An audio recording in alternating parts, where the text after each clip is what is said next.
All right, good evening and welcome to the 5 p.m. Tulsa City Council meeting. You can view this meeting on our Facebook page or YouTube channel, Cox Channel 24, or at tgovonline.org. Assisting the council tonight are Jack Blair, Lori Doring, and Brandon Worley, council staff. If you wish to speak on an agenda item, please see Brandon to complete a request to speak card prior to that item being read. You will not be allowed to speak on any item that has already been read. Please join us in pledging allegiance to our flag of our country and remain standing for a moment of silence. Pledge allegiance to the flag of the United States and to the republic for which it stands, one nation, under God, indivisible, with liberty and justice for all.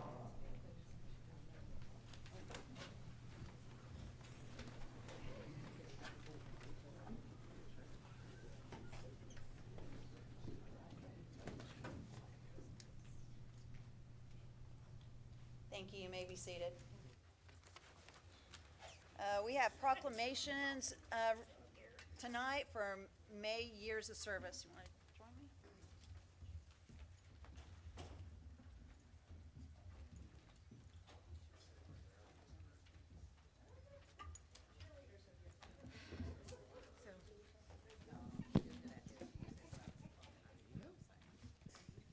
All right, awesome. We have our cheerleaders here tonight. We're ready to do this.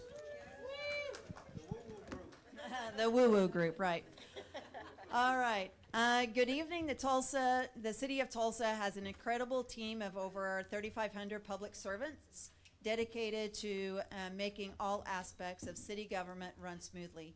Each month, the city council is pleased to recognize some of these exceptional public servants who have committed decades of their lives in their career with the city. We have two proclamations this evening, and both of them read, whereas these employees have dedicated years of service to the city of Tulsa, its officials, and its citizens, and therefore we, Mayor Monroe Nichols and the Tulsa City Council, do hereby express our sincerest appreciation for these employees' years of hard work, dedication, and continued service to the city of Tulsa and its citizens. And in witness thereof, we hereby set our hands on this 13th day of May, 2026. And without these employees, we would not have a city. So we are greatly appreciative of them. So when I call your name, please come forward to receive your recognition. Ursula Jones.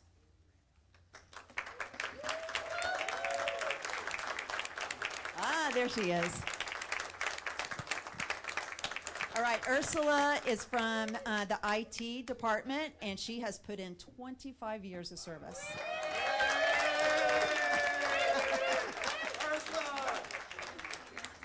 Oh, yep, very smart. Okay, congratulations.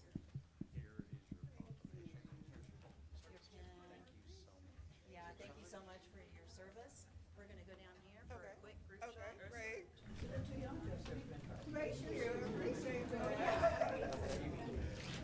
Send her our way when she's done. Whatever you want to do.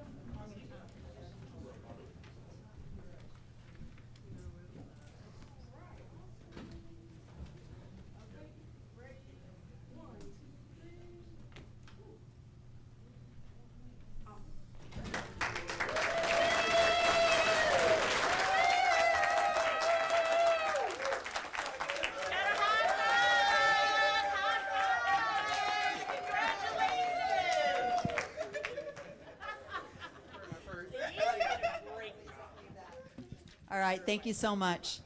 Our next employee is Cheryl Wilson, Water and Sewer, 25 years.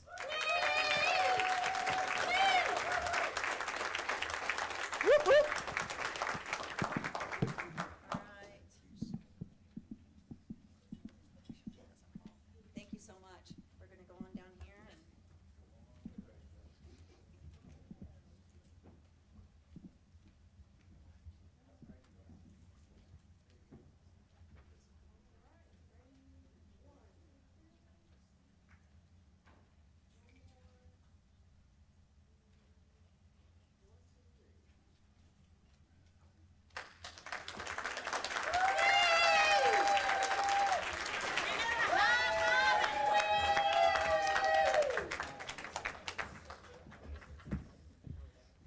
I hope you guys have this on for next month on your calendar. All right? We have every month on our calendar. All right.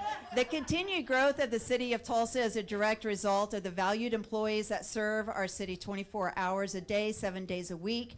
They are a true representation of service, excellence, loyalty, and commitment. Their work does not go unnoticed, and their many sacrifices are truly appreciated. So. All right. There you go.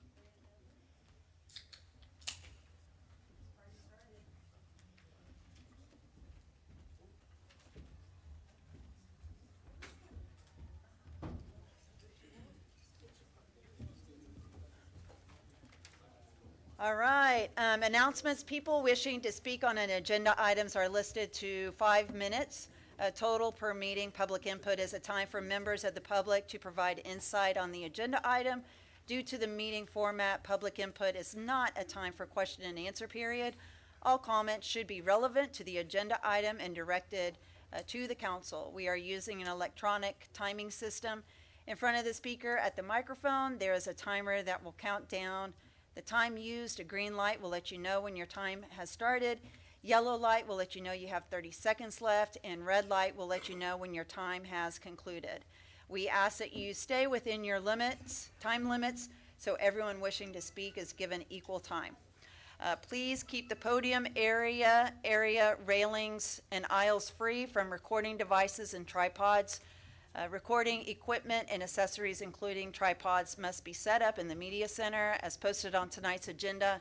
Certain items are subject to consideration and possible approval, adoption, denial, amendment, or revision. Public comment will be taken on agenda item 6A, and action may be taken on first reading. I call this meeting to order. Please call the roll. Counselor Hall Harper. Here. Counselor Archie. Here. Counselor Dutton. Here. Counselor Bellis. Here. Counselor Gilbert. Here. Counselor Bengal. Here. Counselor Dr. Wright. Here. Counselor Lakin. Here. Counselor Bush. Here. All right, everybody is here and accounted for. Item 1, receipt and filing of minutes. We have no items this week. 2, appointments and reappointments. A, Michelle Burdex, appointment to the Greater Tulsa Area African American Affairs Commission, filling the vacant Greenwood Cultural Center seat. Are there any speakers on this item? Yes, we have one speaker, Mr. John Hoffines for 2A.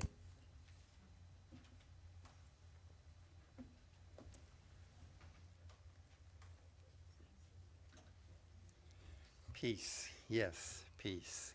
I'm thankful for our honorable leaders.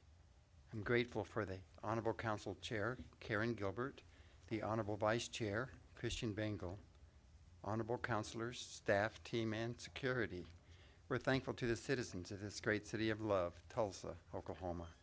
It is a joy to be with you on this 13th day of May in the year of our loving Lord, Jesus Christ, 2026. Yes. Appointments and reappointments. A, Michelle Burdex, appointment to the Greater Tulsa Area African American Affairs Commission, filling a vacant seat, as we've heard, Greenwood Cultural Center. Term expires May 1st, 2029. African Americans are important, awesome people. May we continue to honor our volunteers and employees. Thank you, family. Thank you, Mr. Huffines. All right, is there any council discussion? Move to approve item 2A. Second. Please call the roll. Counselor Bush. Yes. Counselor Hall Harper. Yes. Counselor Archie. Yes. Counselor Dutton. Yes. Counselor Bellis. Yes. Counselor Gilbert. Yes. Counselor Bengal. Yes. Counselor Dr. Wright. Yes. Counselor Lakin. Yes. All right, item 2A is approved. Is Ms. Burdex here this evening? Would you like to come up and speak?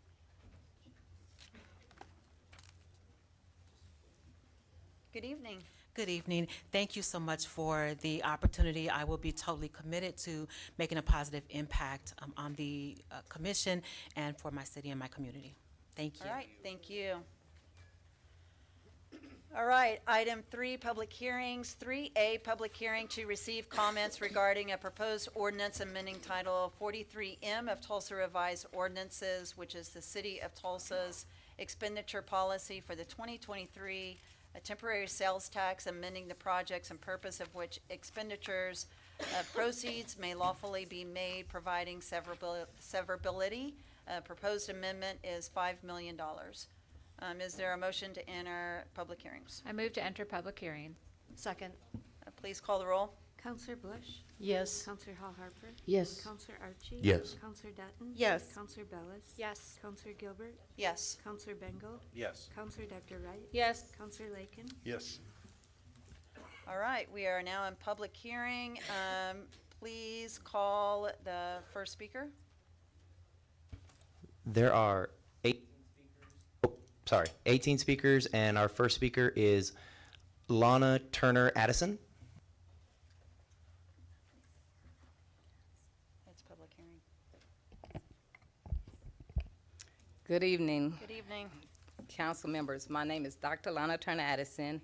I am a lifelong North Tulsa resident, chair of the Greenwood Legacy Corporation, and a proud member of this community. I am also a mother, a wife, and grandmother. My daughter and I own a business within the Kirkpatrick Heights Greenwood Master Plan area.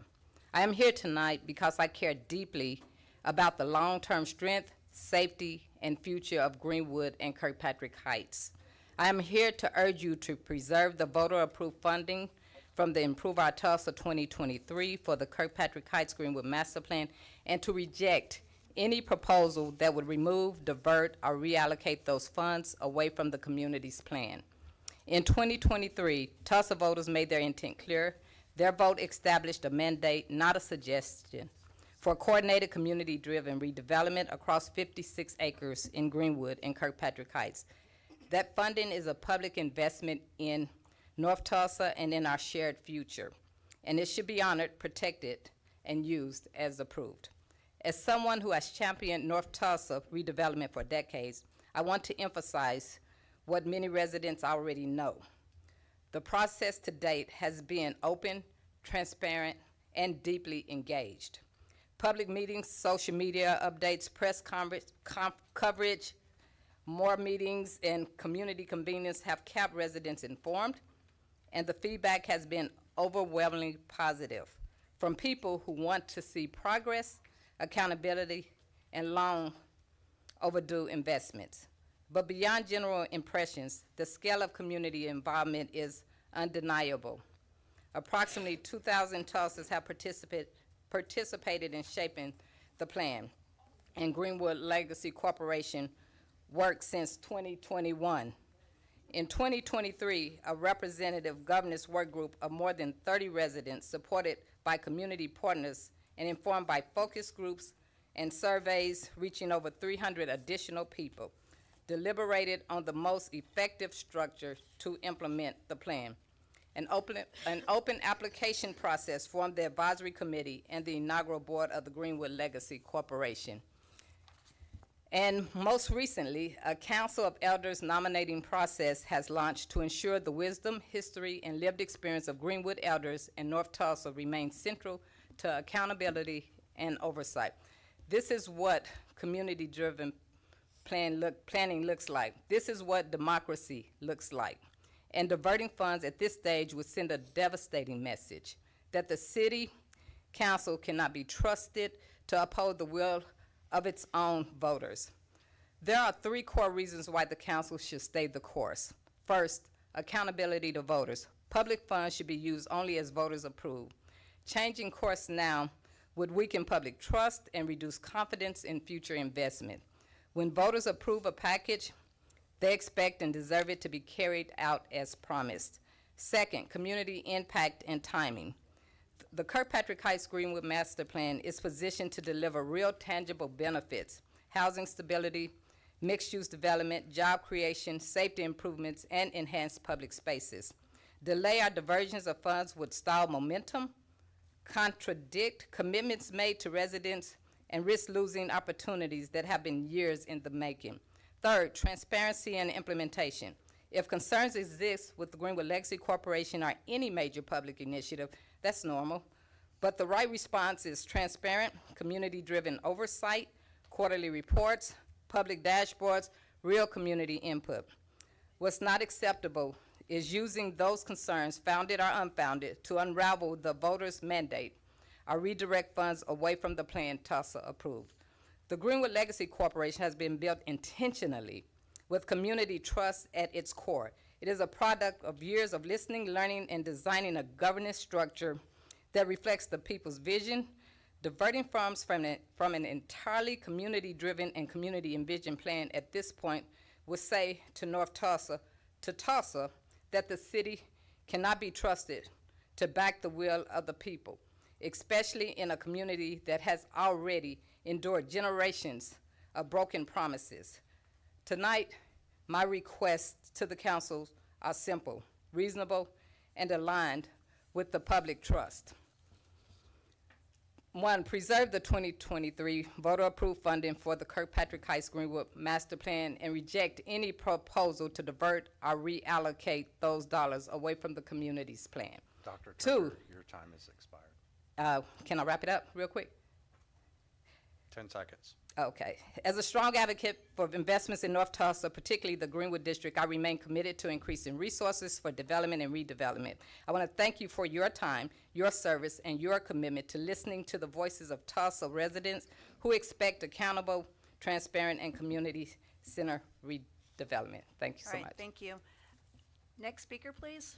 Our next speaker is Eugene Harris.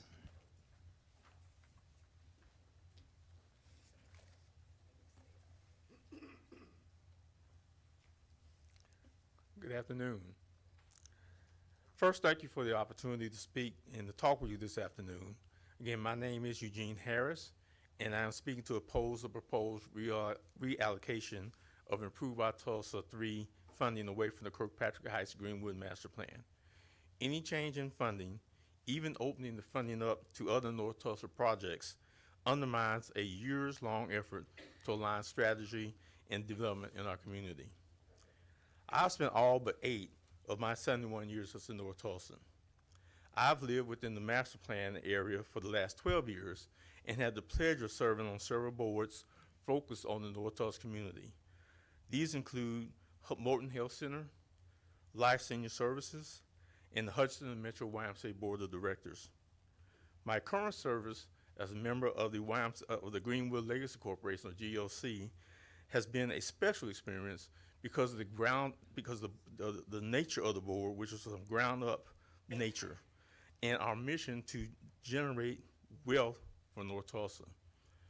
My being on the GLC board grew directly from my involvement with numerous community meetings that developed the master plan and being part of the working group that was formed to make specific recommendations to begin implementing the plan.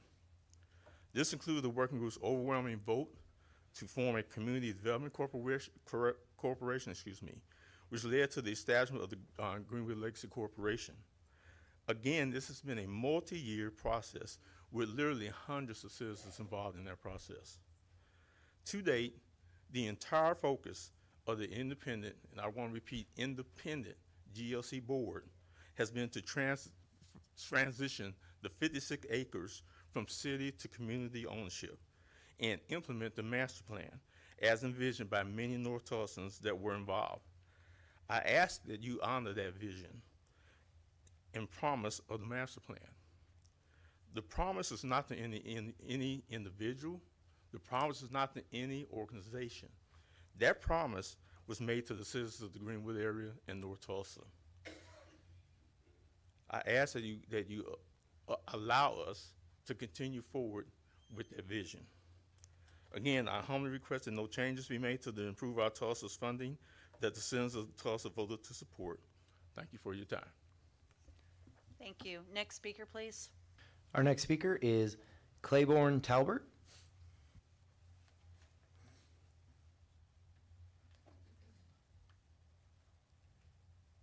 Good afternoon.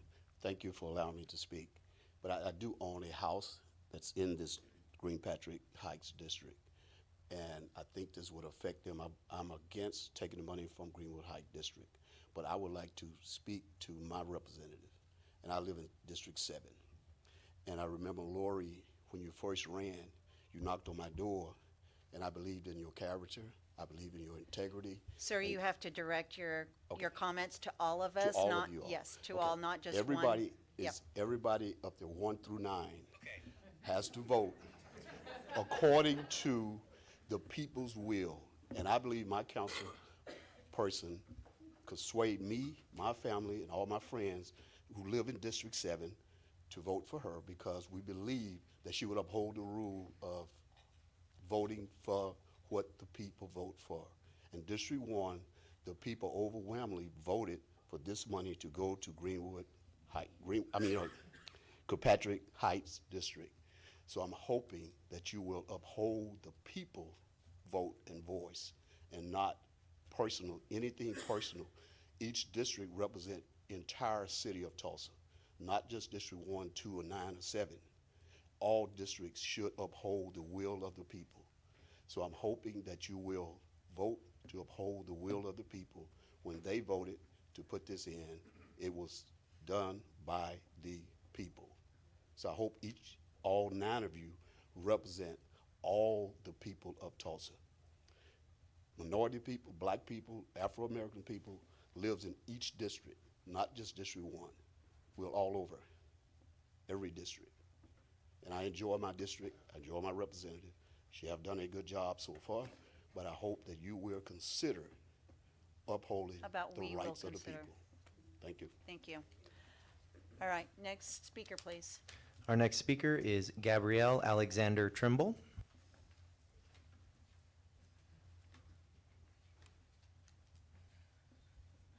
Good evening. I'm Gabrielle Alexander Trimble. I'm a member of the University Park Greenwood District. I'm one of our HOA presidents. As context, I have lived in the area. I'm nearly a 40-year resident of the area within the specific master plan, and I've owned my home since 2019.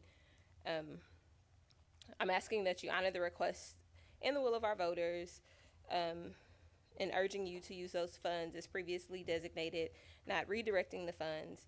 It certainly would undermine our efforts and those of our community in voicing their desire for development in that area. Specifically, as one of the member of the HOA, as one of the presidents, along with Mr. Harris, who previously spoke, we personally knocked on doors, attended countless meetings, and advocated and worked closely with the master plan working group to ensure that our neighborhood had representation. And then essentially, I wanted to highlight that historically,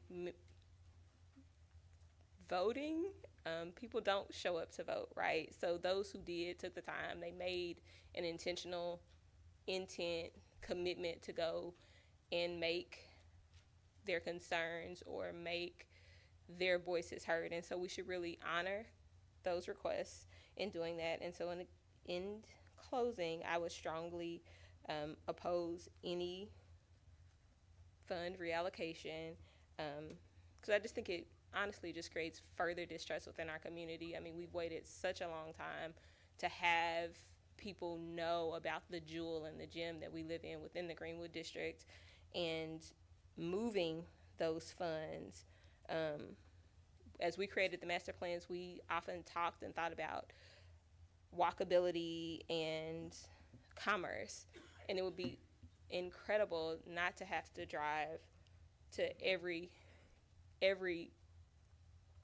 store, every place of interest you want to go. And I want others to have that opportunity. We had things like the Green Line, but I want to have other people have that opportunity to just know what a gem we are. And the way you showcase that you're a gem is through commerce and through that type of revitalization. So those are my thoughts, and I thank you guys for your time. Thank you. Next speaker, please. Our next speaker is Tracy Chandler.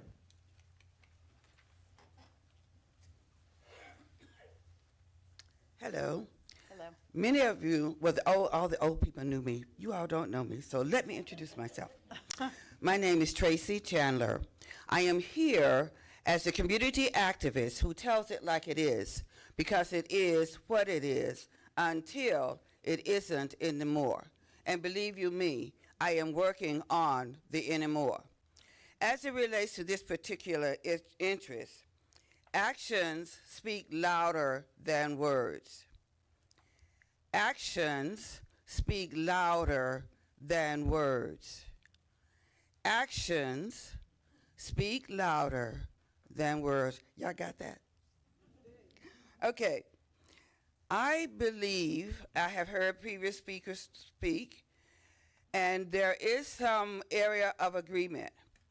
One of the things that we know historically that the Greenwood area has gotten the raw end of the deal. It's time to make a change. It's time to get on the right side of history and do what is best for their community. And that which is best for them, they have put time in for a plan, and that plan should be adhered to. However,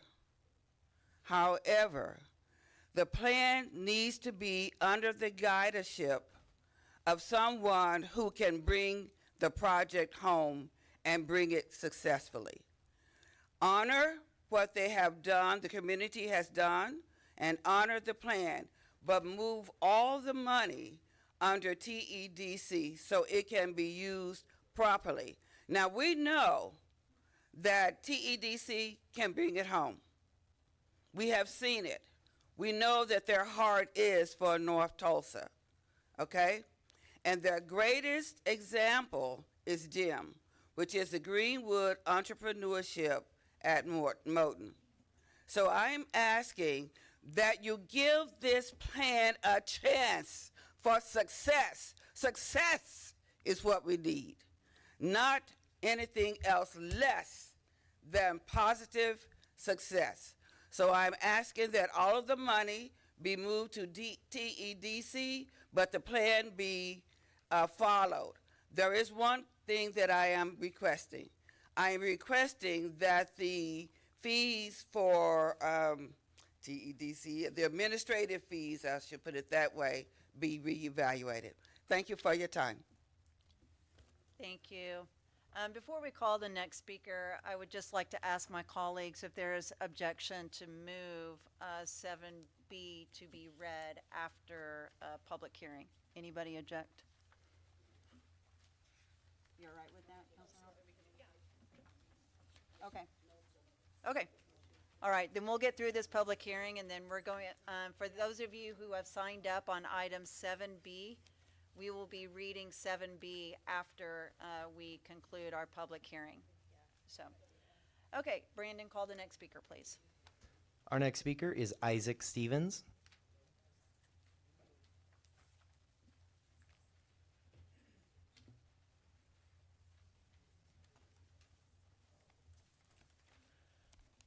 Greetings. Good evening, everybody.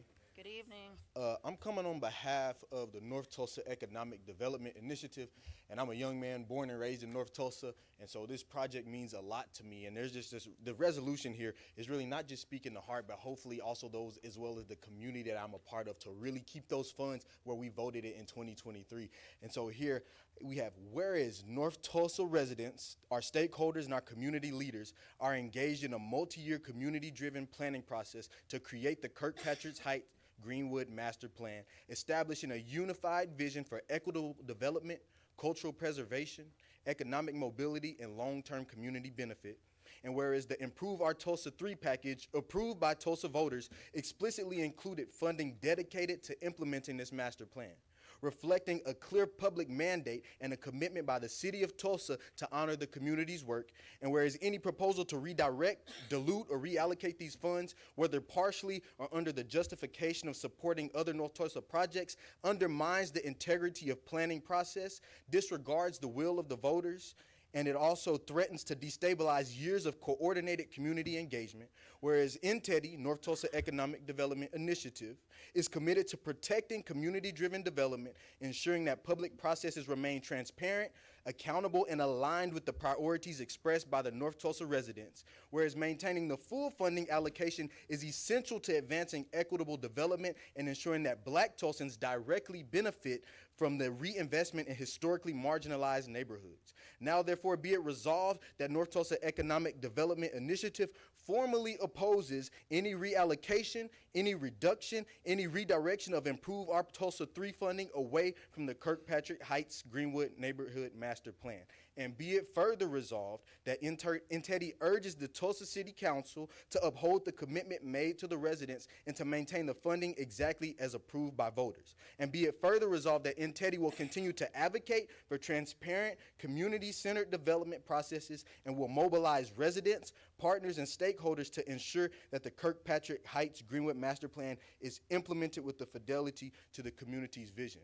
And I urge that, speaking on behalf of a world, not just our city, but a nation, a community where we are already distrustful of the voting process. So in order to build that trust, not just locally, but on a state level, on a national level, on a world level, to bring that trust back to our process of democracy that we hold so clear that a lot of times we're fearful of, that if we just honor the votes, whether we agree or whether we disagree, we listen to the voice of the people that they've submitted to the council, right? That way we can rebuild that trust, right? So we can talk about it all day long, but let's actually be about it and remember those votes that were implemented. God bless y'all. I appreciate y'all's time. All right, thank you. Please call the next speaker. Our next speaker is Michelle Bordeaux.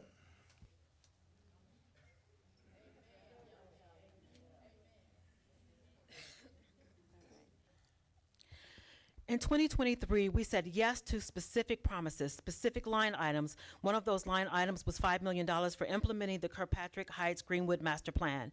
That is what we voted for. That is the covenant between this council and the people.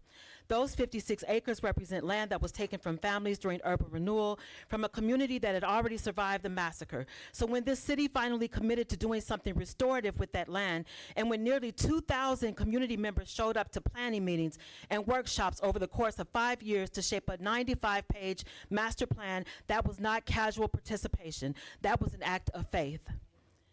The community decided to trust the process one more time, and the process has worked. The city approved $2 million to help stand up the Greenwood Legacy Corporation.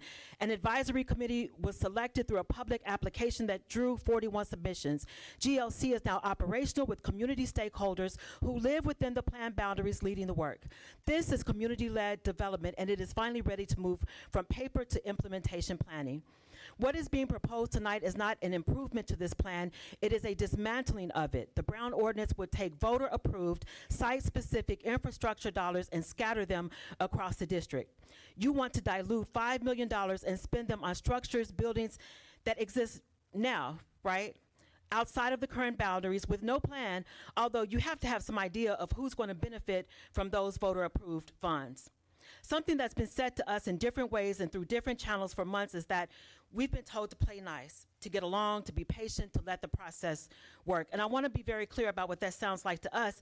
Do not speak up, don't ask questions, don't make any waves, because if you do, you're going to be labeled as troublemakers. We're going to say that you're ignorant of the facts, that you do not understand how complicated the process is and how much you do not know. And you know what, you're right to some degree. You're absolutely right. Community development is not my area of expertise, nor is real estate finance or urban planning. Most of the people in my neighborhood aren't an expertise in those areas. But here's one thing we do understand. We understand that the community created a plan. We understand that the community approved a plan. We understand that the Greenwood District is the most promoted, most talked about, most marketed area in this entire city, and it has the least amount of actual investment to show for it. We may not know every technical detail, but we do know the difference between being developed and being denied. This community has a right to ask questions, not accusations, questions about who benefits, who governs, and who has a seat at the table. I have enormous respect for TEDC. They have been doing this work for decades. They have invested millions in small businesses. Rose and her team have a proven track record in this community, and the GEM project is evidence of that. I'm not standing here to diminish TEDC. I believe they should be at the table. I believe they would make exceptional partners in implementing this master plan. But why does TEDC have to supersede the GLC? Why does partnership have to mean takeover? Why can't we allow these two organizations to sit down and have a conversation before this council forces them into an arrangement that neither of them designed? Why can't the GLC, the organization that was built specifically for this plan, be the convener of those conversations? Main Street Greenwood is not a convener. As far as I know, they represent the Greenwood District, but don't collaborate or support any of the Greenwood stakeholders. Why is this discussion framed as replacing GLC instead of strengthening GLC? instead of identifying what resources they need, what capacity they need to build, and what partners can help them get there. How do you know what feasibility studies GLC has conducted or assessments they have done? How do you know whether they've been working on an implementation plan? You don't know because nobody from this council has sat down with GLC's board and said, where are you, what have you done, and what do you need? If you force this action tonight, you will cause unnecessary harm. You will cause frustration, anger, and hurt in a community that has already been hurt enough. You will send the message that 5 years of community participation was a performance, not a process. And you will make it harder to ask the people of North Tulsa to show up the next time this city says it wants their input. Before you allow the entities, but if you allow the entities to meet, conversations to take place, if you give GLC and TEDC and every other stakeholder the opportunity to assess where they are, what needs to happen, and who can be responsible for what, this could happen organically. Real partnerships are built through conversations, not coercion. Real collaboration is invited, not imposed. I agree there needs to be an expansion of who is at the table and who participates in the development of this plan, absolutely. But the people we invite to that table should not be the people who are intent, should be the people who are intent on implementing this plan, not the people who want to limit it, and certainly not the people who reject it entirely and want to replace it with something that serves other interests. This proposal sets a dangerous Your time is- precedent. Michelle, your time's expired. Thank you. Thank you. Thank you. Please call the next speaker. Our next speaker is Reggie Williams Jr.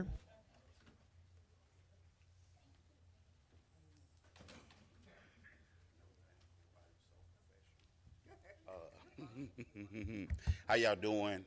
Thank you for your time. I appreciate it. So the biggest thing for me is just realizing as a North Tulsan, 42-year-old, you're North Tulsan. I have a daughter that's 11 that will be attending Carver next year. I know that's kind of off subject, but everything that happens in North Tulsa affects us, affects our children, my mom, my dad, who's passed but no longer here. But just the thought of tricking people, having people thinking certain things were set up in a certain manner, it was voted upon, things were handled orderly, and now we've gotten to the point now where it's another distraction, it's another hiccup in the road. And for so many years I've noticed, whether it's Apache being fixed, you know, it's things in North Tulsa that continue to be burdens. And if we continue to decide to say, hey, well, I'm not involved in this, or I didn't have this idea, or this wasn't my plan, it's already creating even more confusion. And like everybody's been saying, the thought of voting is in order for things to work out, for things, that's the process, you know. And when you say that you voted and people believed in this, and you come back and you say, you know what, well, that vote doesn't matter. I'm telling you, people that I deal with, they already think it's a scam. Every day we're living with the thought that voting does not matter. And I wish my wife was here. It's so crazy. We go on trips and we go to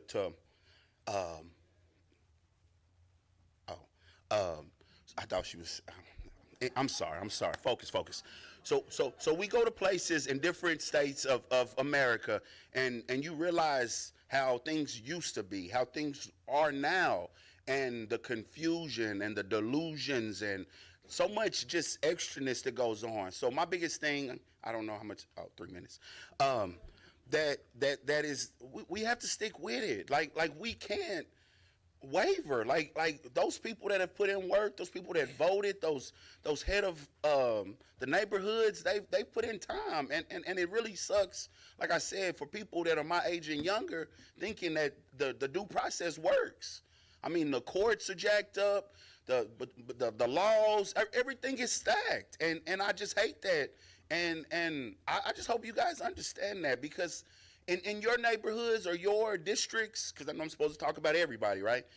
I'm sure you deal with things like that. You know, people, the young man that got murdered, well, I guess he was shot by the police, and situations like that of mental illness and voting. And like I said, it really matters when you show us that it doesn't matter. And that's probably the biggest thing for me, is when you say something, you got to be about your word, because that's all we have. And when you vote, you really got to do it, because then you're going back and saying that, guess what, that vote didn't matter. So guess what comes in August? City Council. So what happens then when we vote and you say, well, this guy won or this woman won? And then we go to the votes and realize that that person didn't get held or she didn't get held to the standard. And I just really want you guys to realize that that affects us, the people that you might not see every day, the regular working, non-dressed in suits people, you know? So like I said, I love you guys. I appreciate your time. And I hope you make the best decision for everybody and not just for one person because they feel left out. All right, thank you. Please call the next speaker. Our next speaker is Mario Johnson. Good evening, Council. Good evening. Hope everyone is doing well this evening. I'm not going to be long, but I'm going to be direct. We definitely should honor the voice of the people. And I stand today in opposition to any change because I was listening is about putting the money somewhere else. Now, I have a lot of love and respect for TDC and Rose. Been doing a lot of work, good work for years. But the reason why I stand strongly in opposition to any change is because this was a process that was open to the community the whole time. When Jonathan first came from Atlanta, I was in them talks when he came to the community, talking to pastors, talking to in Teddy, talking to people in the community. It was an open process with the community. So there's no need to go back and change anything because it was an open process. I can understand if people was left out the process, if there was no awareness, people got left out, then okay, we have to reconsider things. We have to go back to the drawing board and include everyone.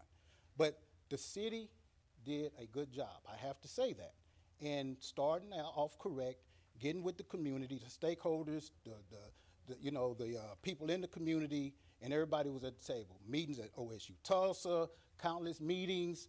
This was talked about, who was going to lead it, who was going to direct it. All of that was already information that already have been talked about, decided on. So really, I'm questioning why we even here. Thank you. All right, thank you. Next speaker, please. Our next speaker is Joe Williams.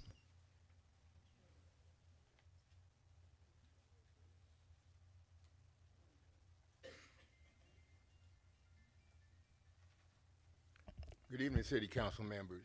Good evening. Let me start off by being on record that I adamantly oppose this proposed ordinance. And let me state this too. I was on the City Council for 10 years. You want us to talk to all the councilors. Imagine if you talked to your constituents. You made a promise. You asked for their input. You said it mattered. You were going to listen. And then you came back to a council meeting and the council changed everything you told your constituents. Now you're a liar. How would you feel? We were made promises.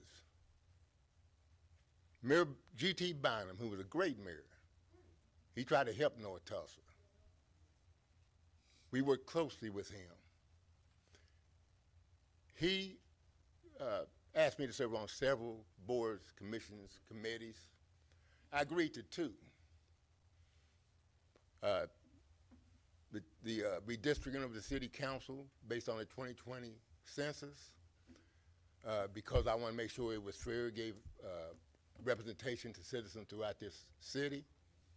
And also, I live in Gilcrease Hills because we were in Osage County to coordinate some things so we could get some fair treatment in our interactions with Osage County and those of us who lived in the city of Tulsa boundaries.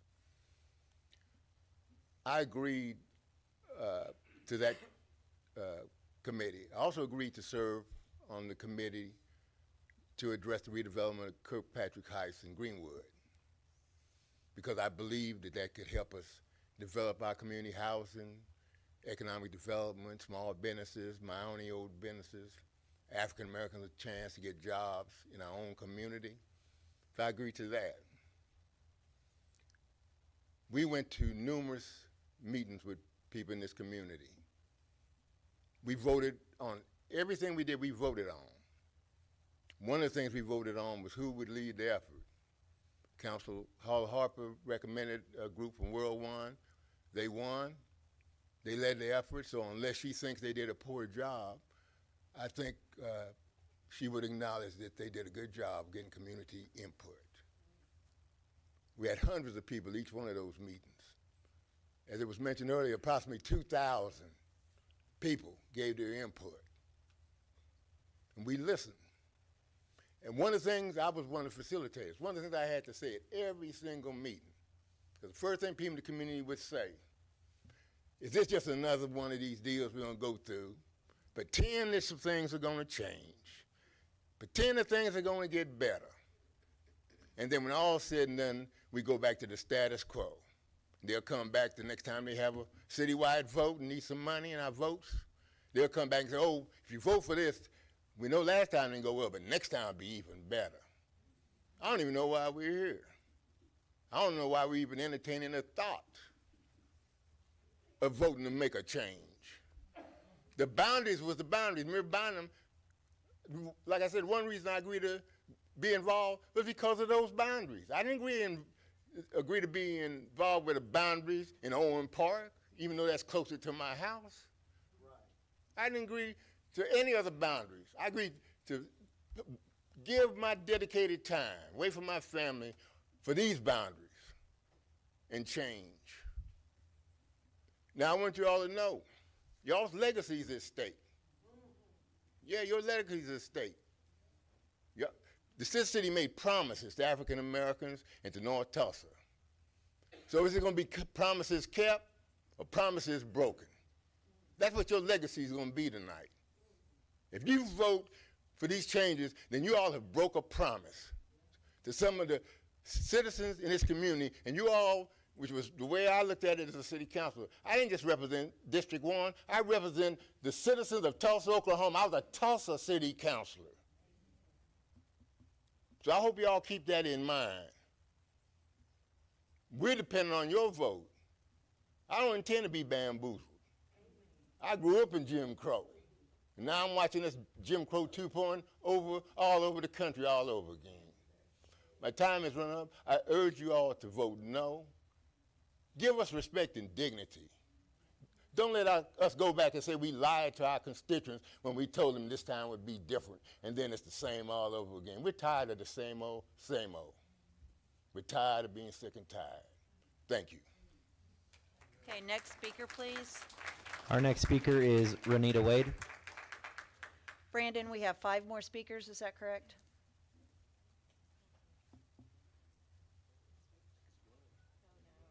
Six. 6, okay, thank you. Hi, counselors. Good evening. How are you? Hi. I'm here, right? Okay. So I'm Renita Wade. I am the interim executive director of Partner Tulsa. And so I just want to come up to first just lay down some information regarding this. I know Partner Tulsa has come up quite a bit, and I just do want to say that Partner Tulsa never expected to receive or administer the $5 million. Never. There is no legal or contractual evidence of that. It's also validated by a meeting transcription from February 19th stating that Partner Tulsa was not to be involved in the $5 million funding coming from the city. That's also reiterated on a February 25th email at 12:02 p.m. stating that Partner Tulsa is not involved in this, because who is involved is the city. So it's the mayor's office as well as everyone here making that decision. So Partner Tulsa was never to make the decision on those funds. And those funds were specifically slated to be used on capital improvements for the plan, period. Where we do play a role is on implementation, and implementation goes with whoever our partners will be, right? And our commitment to that is evident by our team. I have a fantastic team with Gary Hamer and Gretchen here, who applied for a U.S. Department of Transportation grant. We colloquially call it the TIFIA grant, which is to do feasibility studies on the plan. So I know earlier today at a committee meeting, when asked what the $5 million would be used for, feasibility studies came up. I just do have to say that those feasibility studies are already happening, so to do them again would be a waste of taxpayer money.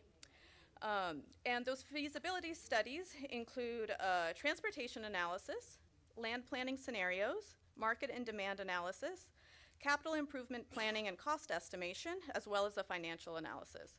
Most of the market and demand analysis study is already complete, and that's on the current economic conditions as well as real estate comps.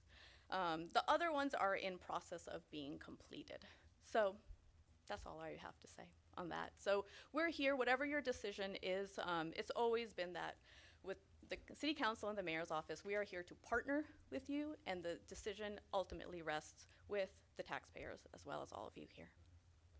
All right, thank you. Thank you. Next speaker, please. Our next speaker is Ed Shar.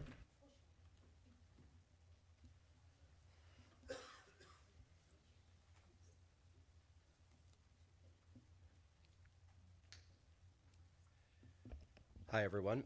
Good evening. Ed Shar, I'm very happy to be with you here today. I have the honor of serving as the Executive Director of the Phoenix Development Council, working in the Phoenix District in North Tulsa, the 36th Street North Corridor from Peoria to MLK. We're experiencing a tremendous amount of growth there thanks to a lot of partners that have come to the table and helped us out.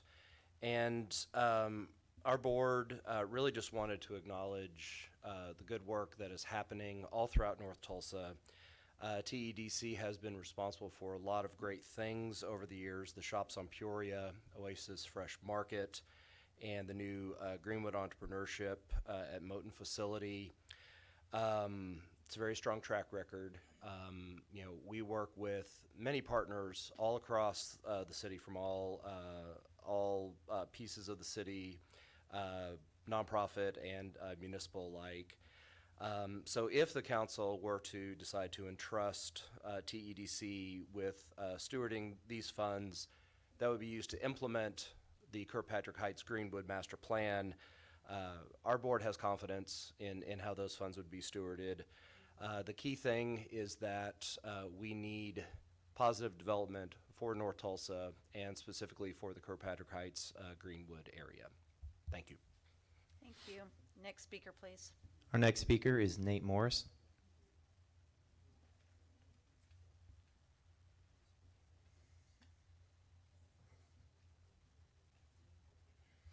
Hey, y'all. Good evening. I'm a homeowner in District 3, so I want to be very clear and don't want to mince. I am not somebody who lives within the Kirkpatrick Heights footprint. I am somebody who very enthusiastically voted for this during the vision package, and I would not be somebody who would support any changes to that if it were actually something that was going to take money out of what it was initially intended to do. However, I am in support of this ordinance 7B tonight, and I do want to note that the language of the ordinance itself states, quote, "The funding of the project shall be prioritized first for the implementation of the Kirkpatrick Heights Master Plan, and second for projects and programs that align with the master plan." So anything that this money goes toward has to be either A, very first prioritized for the master plan, or B, secondarily, if there is money left over from A, things that are directly aligned with the master plan itself. Now, the master plan itself, from what I understand, would not be changing in any way, shape, or form with this ordinance. Very dear friends of mine who worked on the Kirkpatrick Heights Master Plan, whether they work at World One Development or the incredible Belinda Radney who's here, or others, Greg Robinson, who worked their hearts out on that, would never want anything from the community itself to be changed by the city council. And so I trust in that. And I do want to say, as a caveat to all of this, I have the utmost respect for everybody in the room, regardless of thoughts on this, including the people who are giving of their time over and over again on the Greenwood Legacy Corporation, excuse me.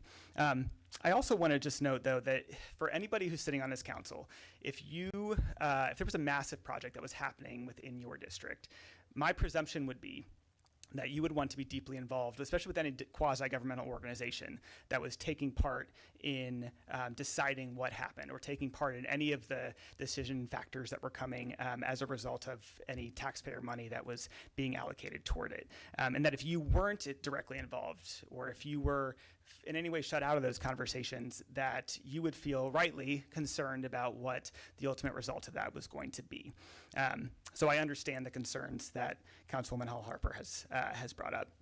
And lastly, I want to speak to people, because I do just want to name, I've had the privilege of getting to work a bit with Rose Washington at TEDC, and she is one of the most dedicated and caring and most brilliant people that I know in this city.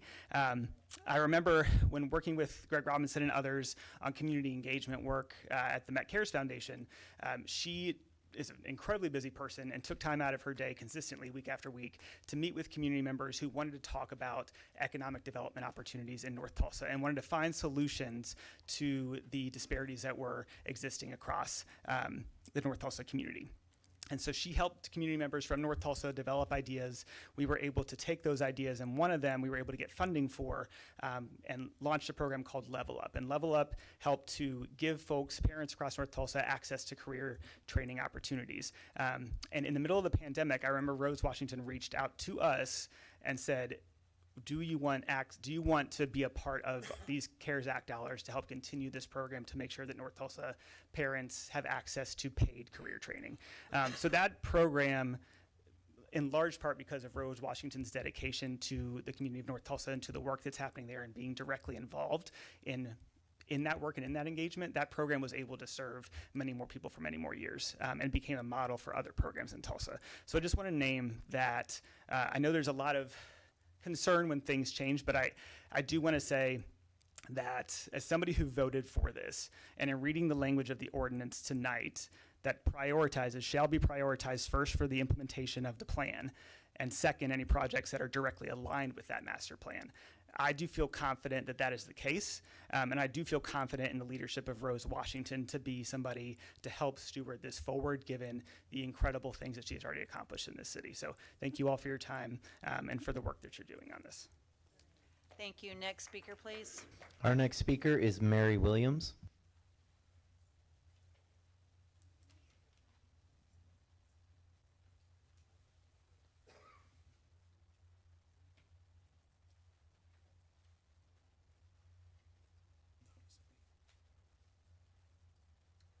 Giving honor to God and to our honorable mayor and to the city councilors, thank you for this opportunity to speak again. I am here to maybe be a reminder of the code of ethics that the city councilors and those of you that serve our city took when you were sworn in. And we believe that not only when you were sworn in, but you will be able to continue this code of ethics. We appreciate your devotion and time and skills. And as members of the city council, your code of ethics is basically to uphold ideals of service, honor, professionalism, and truth, and integrity in all public and personal relationships, and respect the trust and confidence that has been given to you by the voters. Again, we appreciate all that you do. But as Dr. King once said, injustice anywhere is a threat to justice everywhere. And mind you, if you approve reallocating this $5 million that the voters have said, leave it as it is in 2023 as they voted for, then your code of ethics means nothing. We also want to say, Dr. King said that we should not be judged by the color of our skin, but the content of our character. And it seems to me that GLC is being prejudged and their character has not been proven or given the opportunity to be proven over this project. So we want to say, don't prejudge. As I said before, don't throw out the baby and abort it before it has a chance to develop. But your code of ethics, the things that you have said that you would uphold, We want you to think about that and remember, because the aunts and uncles that may not be in District 1, but they're in District 2, District 5, District 4, they are also affected, whether it's the 74136 or 74119 or any of the zip codes. There are relatives that will take part in this decision, even if they're not in District 1. So remember, injustice anywhere is a threat to justice everywhere. This is a threat to your district. Please allow the character of GLC to be proven. And I thank you for your time. Thank you. Next speaker, please. Our next speaker is Delana Jackson.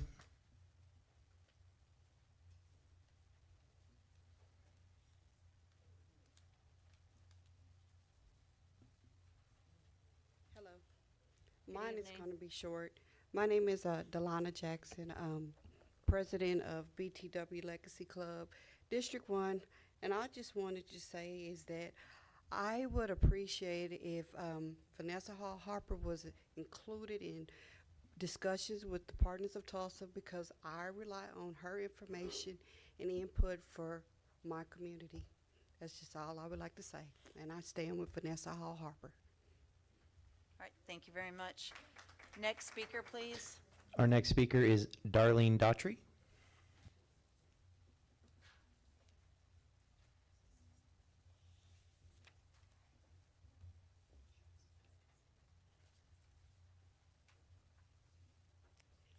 Good evening, Good City evening. Councilors. My name is Darlene Hall Daughtry, and I'm here tonight as a concerned citizen who deeply cares about the future of Greenwood and North Tulsa.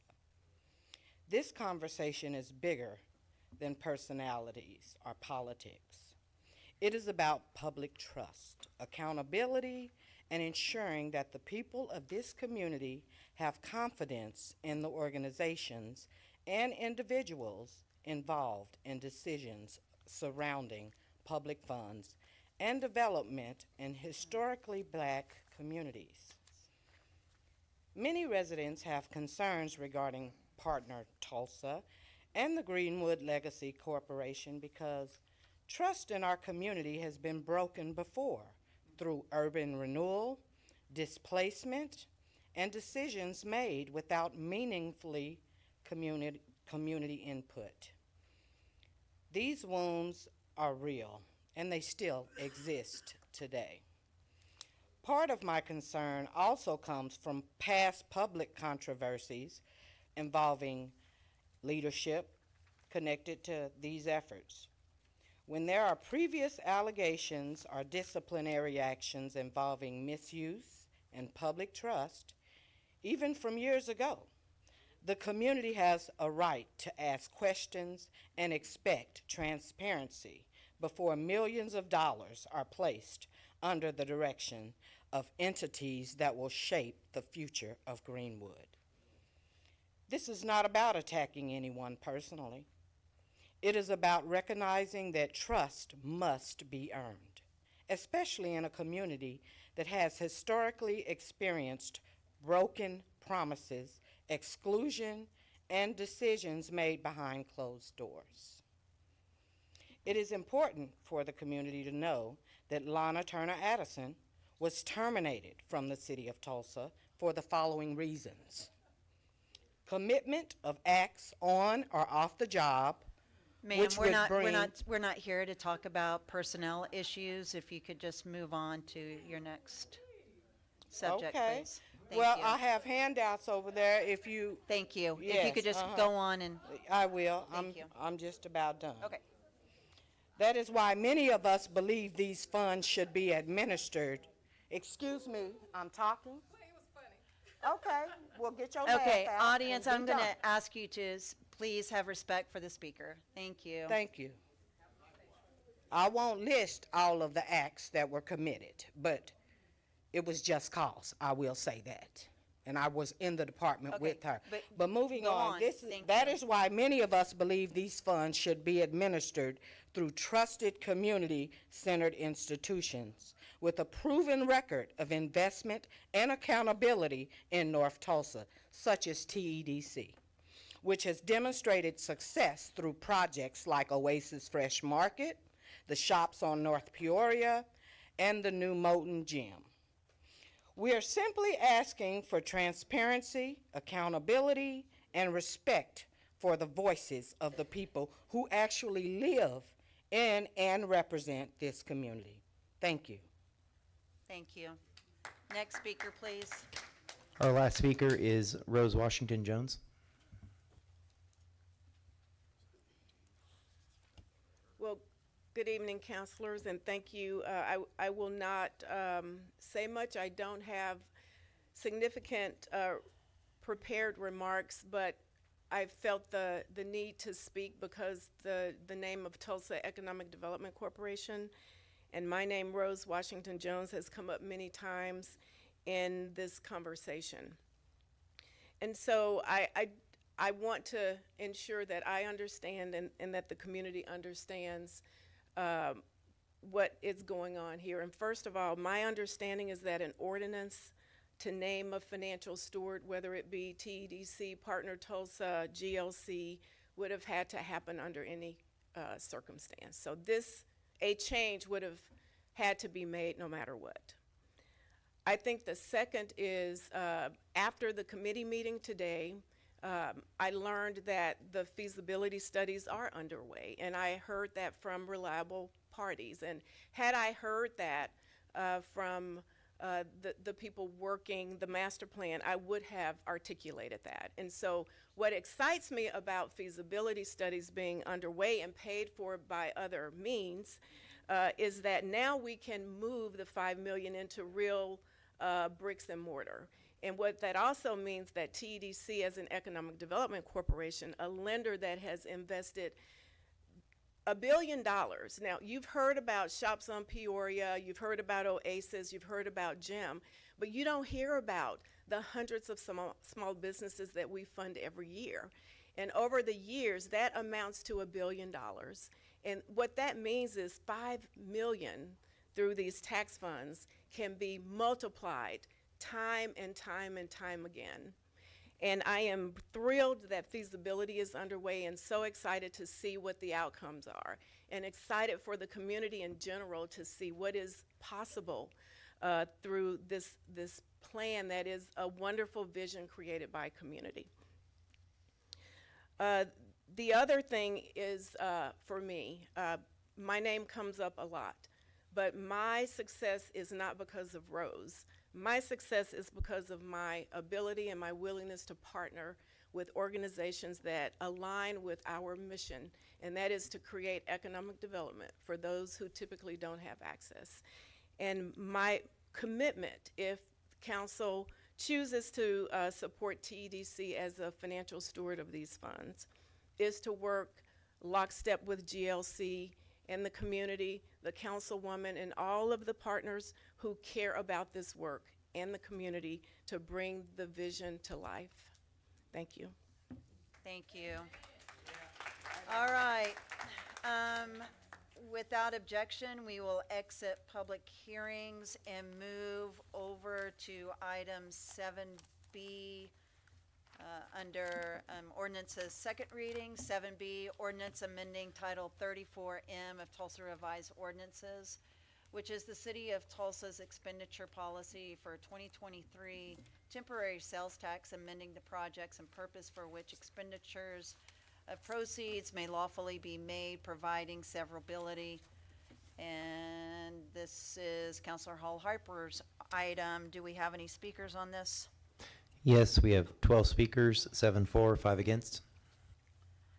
7 for, 4 against. Sorry, 5 for, 7 against. I apologize.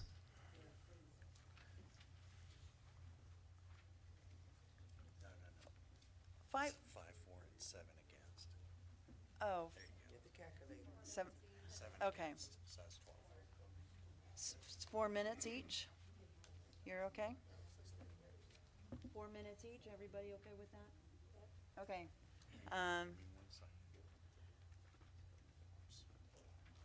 Yeah, no, down. Yeah, okay. Everyone gets 4 minutes to speak, and we will have our first speaker, please. Our first speaker, Lana Turner Addison.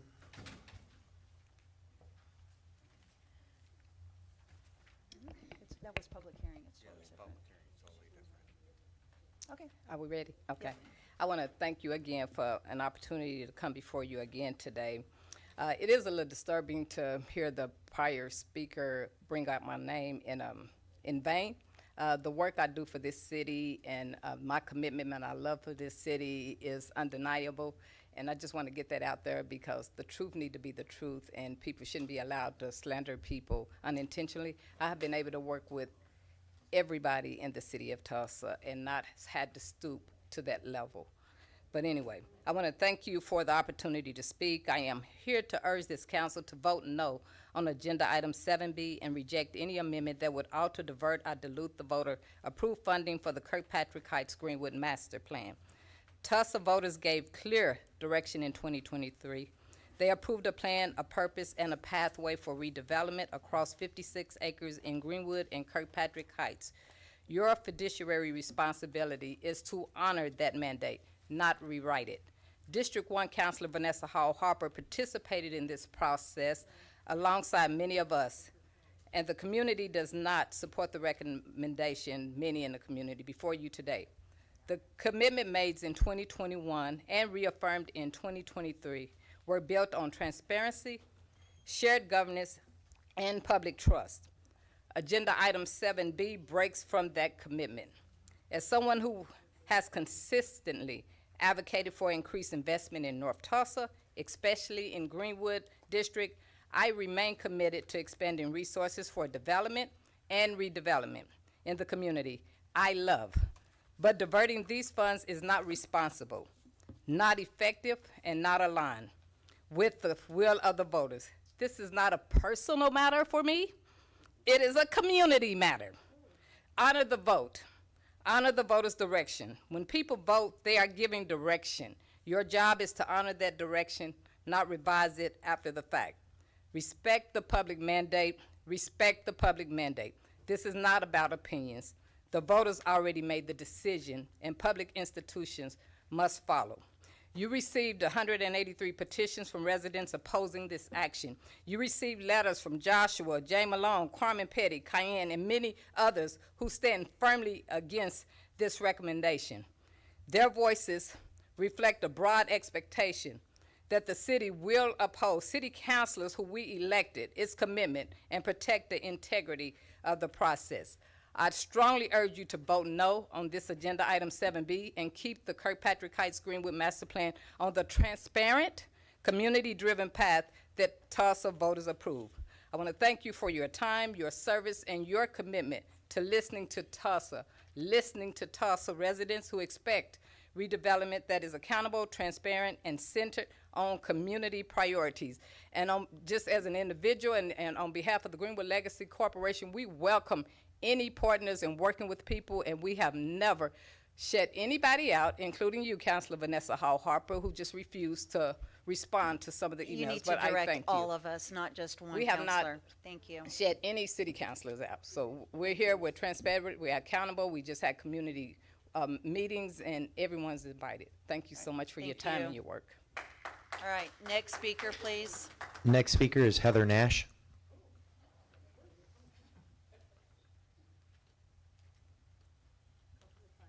Good evening. Good evening. I'm here. My grandmother was 7 years old in 1921 when the race massacre took place. Her parents didn't even have the right to vote. And you guys are getting ready to take away our vote. And we struggled to get to where we are today. Not only just that, the fact that in 2021, Mayor Bynum decided to give back land and give up land to us, that's important. We deserve to have what we spent 5 years building toward getting. He did that out of good faith. He did that out of good faith, and he showed that by appointing 11 black people. And then 11 black people went and found 34 black people. And then they found thousands of people to make a plan. And then in 2022, the city council voted unanimously. And then in 2023, overwhelmingly, 60% of the people voted in favor of this. Don't take away our vote. Don't take away the plan that our people made to make this happen. You guys got to remember, we got friends in other zip codes, y'all's. Remember that. All right, thank you. Call the next speaker, please. Our next speaker is Joe Williams.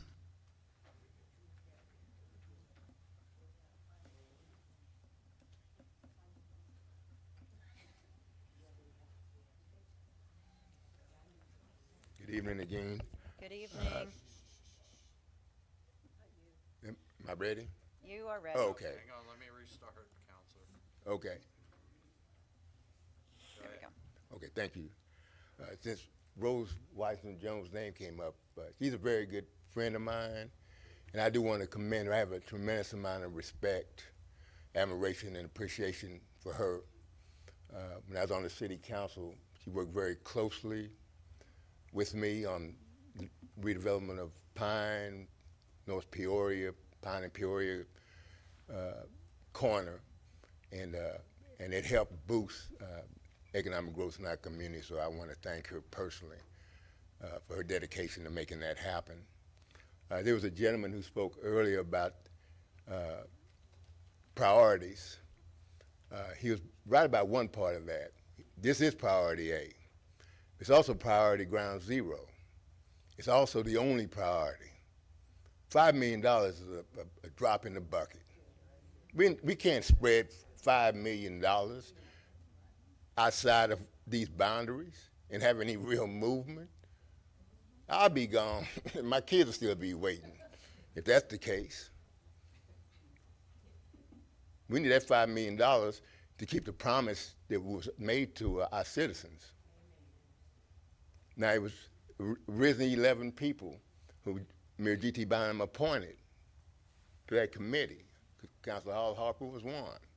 I was one. Councilor Jack Henderson was one. That means that all the city councilors since 1994 had input on this plan. About 2,000 citizens had input on this plan. About 2,000 citizens said that we are getting ready to get messed up all over again. Y'all asked us to come out. We're doing it for you all because we trust you. We don't trust the council. We don't trust the chamber. We don't trust City Hall. But you asked us to do it. And I don't intend to be a liar. I said this time it will be different. But that comes down to how the city council votes tonight. I hope you'll look at your own personal character, morality, and what you're about and what you stand for. And don't make a decision for any other one individual. Make a decision based on who you are. When you look in the mirror, who do you see? When you pray to your God, who do you pray to? When you're held accountable, what matters most to you? Your respect, one city councilor or your children, or the people who believe in you, who trust you. I hope that you would do the right thing. That's all I'm asking. Please do the right thing. Don't let us down. Again, this is 2026. I just had my 70th birthday yesterday. I'd like to celebrate it tonight. Please do the right thing and vote against this ordinance. It is counterproductive. It's going to hurt our community. It's going to disillusion thousands of North Tulsans and African Americans who thought this time the right thing is going to be done. We're counting on you to do the right thing. Thank you. Thank you and happy birthday. Next speaker, please. Next speaker is John Hall.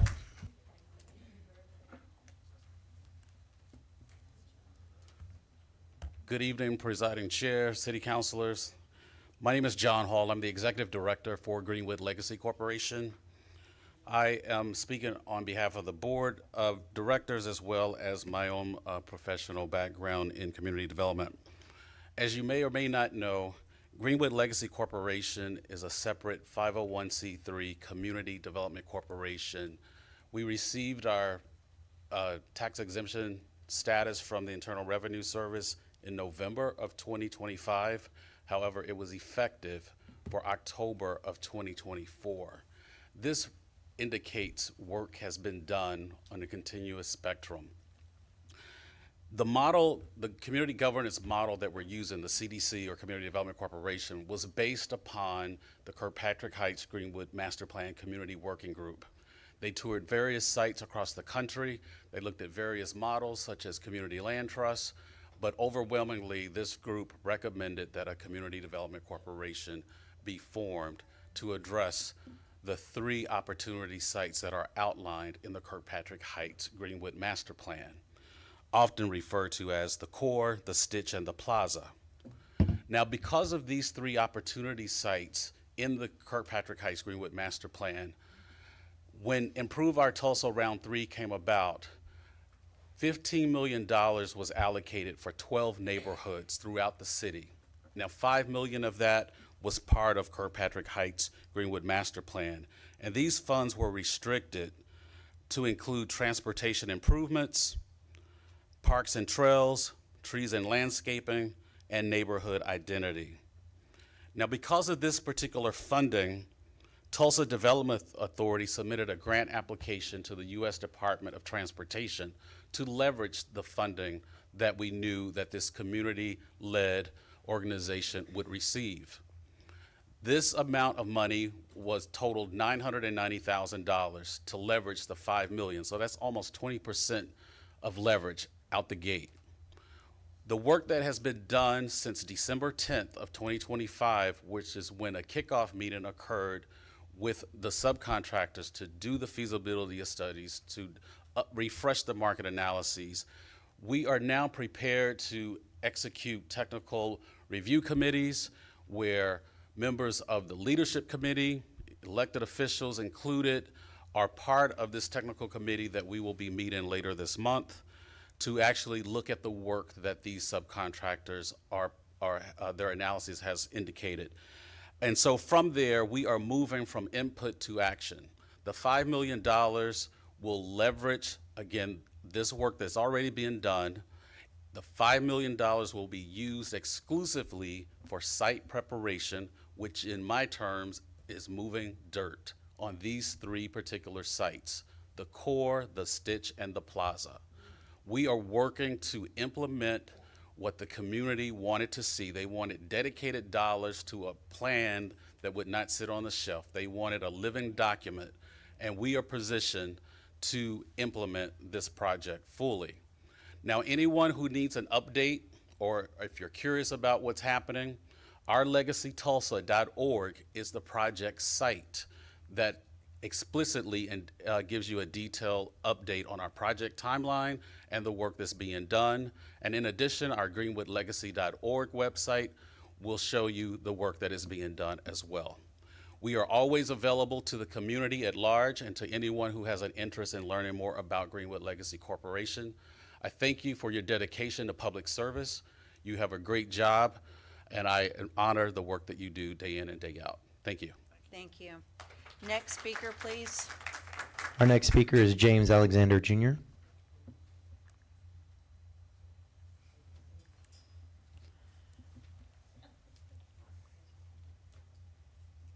Good evening, Mr. Alexander. Good evening. I am James Alexander. I'm glad to see all you people here.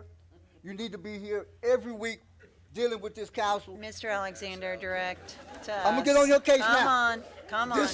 This council has been the thorn in the foot of North Tulsa. Who said, oh my God? Nobody. Who Look did? at us. Look at us. I'm going to tell that person, you better thank God that you're still here. Now, what we vote for, we won't. But my experience here in Tulsa, I've been here since I was 3 years old. And I've come through North Tulsa with a whole lot of different stuff. TDA has been the worst thing to happen in North Tulsa, and the council went along with it. And now, money that's supposed to come to North Tulsa, the council is spreading it everywhere. Everywhere. And the rules have not changed. It's under the same rules, but they say they can use it anywhere they want to. And they have done that. Still doing it. Just did it a couple of months ago. It's time for North Tulsa to stop looking for other people to do our job. We need to stand up and say enough is enough and do something about it. Get your elected officials to do what you want, or you can vote them out. It's that simple. It's time for Tulsa to become the world-class city that it keeps claiming that it wants to be. And you can't do that when you have a group of people, an area, that you are downgrading. Look at North Tulsa. Look what's there. Look who's moving to North Tulsa. That's the problem I have with this new project. Who is going to move there? Now, since I first started dealing with Tulsa, the thing that would come up the most is black people are not credit worthy. All the time. And now it's the time that there are less black people owning homes than there has ever been. That's a problem. It's a black person problem because we need to get off our bus and do something about it. It's that simple. Can't nobody, you scared? What you scared of? Go to church. Over here. We're over here. All right, thank you. Next speaker, please. Next speaker, Bernice Alexander. Good evening, counselors. Good evening. Good evening. Okay, I heard someone sound like they were having a little difficulty saying good evening. I don't know whose voice that was. It was what? Give us another shot. Say good evening. Try again. Good evening, counselors. Good evening. Thank you. So much better. Appreciate that. Okay. North Tulsa is moving forward. I want to remind everyone here that our neighborhood group has been working on the behalf of the whole area of North Tulsa. The sewer and the water systems failed. We had to get the EPA in here to put new systems in, make sure the systems were working perfectly. There were 5 major streets in North Tulsa that took 30 years to get them redone. Our group did that. We've helped to remodel people's homes and encourage the blacks to take care of their area.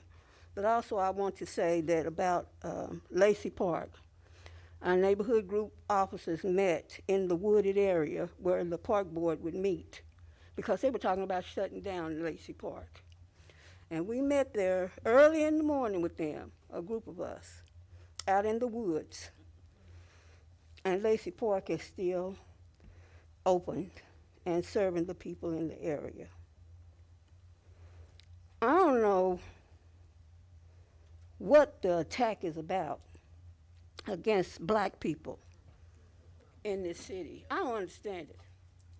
Now, I'm on the subject because my family looks like the United Nations. Every time I look at you all, every one of you, you remind me of we're all human and we're all people with needs and we can work together. We can work together. We don't have to deceive each other. We don't have to do that. It's okay for every area in this city to be prosperous and a beautiful place to live and visit. We all matter, and that's a problem. That's what the problem is. Some people feel like other people should not have anything. And I don't understand none of that. I really don't. So, what I'm saying is we're watching this project closely, and we are expecting North Tulsa to receive what it has worked so diligently for and been promised. No more lies, no more deception. Just stop it. Because every person matters. None of us chose to be born. None of us. We didn't have that choice. So we're all here together. So there's no reason for us to try to destroy each other. Our neighborhood group has been working over 30 years because I'm not from Tulsa. I was born and raised in Oklahoma City, not that far away. But I don't understand the nonsense, and it will be stopped. Might take a court order. Hopefully not. Maybe we can work it out ourselves. I hope so. Because this project is going forward. We're going to be watching this project very carefully. And it's going forward as it should. Thank you for your time. Thank you. Next speaker, please. Our next speaker is Tracy Chandler. Twice in one night. Yes, aren't you lucky? I'm back. A good name is rather to be chosen than silver and gold. A good name is rather to be chosen than silver and gold. So let's get down to it. Let's keep the main thing the main thing. So what does that mean? What is the main thing? I believe at the core, everyone wants the $5 million to be used for the development of the master plan. And I believe that's where that money should go. As I stated before, people put in their time, and time is money. So what I am advocating is that all of the money should be used to develop the Kirkpatrick Heights Greenwood Master Plan, but under the direction of TEDC. So in case y'all didn't get that, I'll restate it.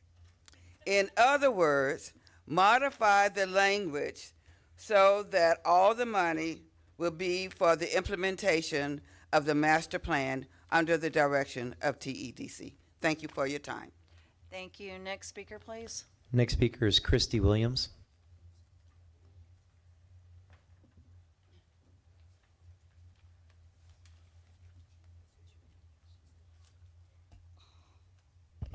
Good evening, counselors. Good evening. Let me be clear, there is so much misinformation that's going on about this Greenwood Kirkpatrick Heights. I was one of the voters who voted for it. I also helped with the planning of that. And we did not vote for who will administer the funds. We didn't. We voted for the plan. We voted for the plan. And I think that's important. And I think there should be, do we have any documentation we can hand out tonight to people about that so they can read it? Because that's not what we did not vote on who will administer the plans. The funds. We did not. And then also with the new proposed language in the ordinance, it says that the Greenwood Kirkpatrick, if the funds move to TEDC, the Greenwood Kirkpatrick Heights would get priority of those funds. They would be made a priority. And so I don't know where the misinformation is happening in that. I don't know how that's happening, but I would hope that maybe if one of the counselors could have those printed and handed out to everybody tonight so they can read it, I think that would be very helpful. Also, I want to talk about what concerns me the most is that TDA, Partner Tulsa, TEO, have continued to move forward on conversations surrounding land use, economic development, and planning in District 1, while too often going around our city councilor who we voted for to represent us. And people keep saying they're making it about just one person. No. 90% of the decisions made at TDA are revolving are involving land use in District 1. 90%. 90%. So the person who is represented to be the voice should be at the table, because most of those decisions are happening and are evolving and revolving around District 1. And that should concern everyone, regardless if you like who's sitting in the seat or not. That should concern everyone. When major conversations and decisions impacting land development and public investment in District 1 happen without meaningful involvement of the elected representative chosen by the people, it sends the wrong message to this community, and that should never become normal anywhere. Never. And I also want to talk about something else that is concerning me, and is as to why we cannot trust TDA and partner Tulsa, is because there is a blight study that's happening that they've been quiet about. We packed out this city hall in 2019. I don't know how many of you remember that, but we packed out we packed out City Hall. And because in our community, words like blight are not neutral. North Tulsa knows exactly what that language means historically. And we have lived through urban removal, eminent domain, displacement, and the destruction of Black communities in the name of development. So when residents raise concerns about blight studies, those concerns should not be dismissed as confusion or misinformation. They deserve to be taken seriously. We stood together in 2019, and we should be standing together right now because we understand what is at stake. Everyone has this misinformation about who's going to administer the funds, and this whole time, the same entity is implementing a blight study. Ms. Christie, your time's expired. Thank you. Thank you. Thank you. Next speaker, please. Our next speaker is Charlotte Combs.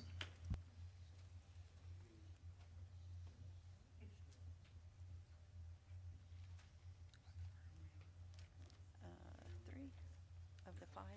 First and foremost, good evening to this council. First, I would like you to know my name is Charlotte Combs, and I have lived in North Tulsa for over 70 years now.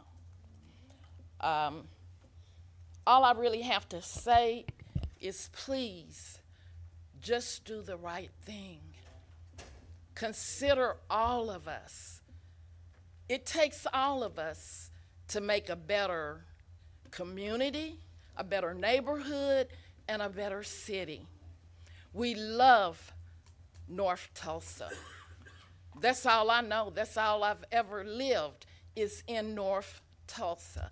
And I take pride of my home. I have worked very hard to own my home, and to hear that what I worked for, that it may be taken away at any given time, is distressing, especially during these times. Let's stop fighting one another and just do what is right, not for one, but for all. And I pray and hope that when you come together, that you will listen to everyone that's on this board, because every last one of you represent Tulsa. And I know you want it to be a better city. You have to devote your time, to be away from your families. But when you're making decisions, please listen and consider everyone that's on the board, and just do the right thing. Thank you for this evening, and thank you for the opportunity that you will listen, that the people that are here tonight, we just want you to do the right thing because we love our community. Thank you. Thank you. All right, next speaker, please. Our next speaker is Beverly Ball. She had to leave for another meeting. Okay. Our next speaker is Daryl Knox. Brandon, is this the last one? No, ma'am. One more after this. One more, okay. I was off. As always. Good evening, counselors. Good evening. It's a privilege to be before you. Good to see some familiar faces. I'd like to speak to a fact that has been brought up but hasn't been touched on, and it's part of that $1 billion. I stand before you having a business in Tulsa for 20 years, through the recession of '08, through the pandemic, and also being a part of that packed room in 2019. I want to speak to the partner that has helped me, and that is TEDC. They stood with me, and personally, at the time, Rose Washington, but now Rose Washington Jones, has been nothing but a strong anchor and a pillar for small businesses. It has allowed me to employ Tulsans. It has allowed me to expand the tax base, and it has also allowed me to expand my business. Even during difficult times and challenging times, there were creative, innovative, and proactive ways to help businesses get the funds that they need. I think that it is a proven track record as an entity and as an individual, and I will always advocate for TEDC. Thank you very much. Thank you. All right, next speaker, please.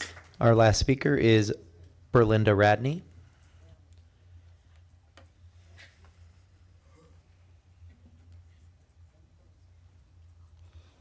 Good evening. Good evening. I'm going to be as short as I can. You know, I have been a part of the visioning as it relates to this landscape since 2019. We've been at this 7 years. And I want to encourage the public to understand that there are going to be moments when tweaks have to occur in the legislation or even in this instance with a bond. None of the organizations that are standing before you, with maybe the exception of TEDC, were even envisioned as being a part of the master plan at the time that the bond money was designated for the purposes of implementation. And so, because the master plan wasn't completed at that point in time. So what we're doing now is just making the necessary tweaks in the ways that governments and the private sector adjust when you're actually talking about development. And as a sidebar to that, you know, when I look at the city of Tulsa, I describe the map of the MSA as like a J-shaped economy. So it goes all the way up, you know, into the northern part of the county, Owasso, swoops on down, Bixby Glenpool, comes back up to the edge of downtown and stops. And part of the reason that that is true is that, as I said a couple of weeks ago, the northern part of the city has been under, I'm going to call it the thumb. It has been under the thumb of continuous urban renewal sector plans for decades. And what that means is that you can't just walk down to the corner and buy a lot and say, okay, I'm gonna put a mini mart here, or go over here and say I'm gonna put a gas station here. But because those decisions are being made by an authority, and it's an authority that exists for the purpose of public taking, and it's not democratic. Like that, it's decided by, in this particular time, a commission of 5 persons. And they make their decisions, and those decisions are final. What we are lobbying for in this particular case, by requesting to have those implementation funds moved over into an agency that actually exists for the purpose of generating revenue, of supporting a normal economy, a market-driven economy. She's good at that. That is not what TDA does. That is not what TEO does. They are authorities. They exist for the administration of very specific public activities.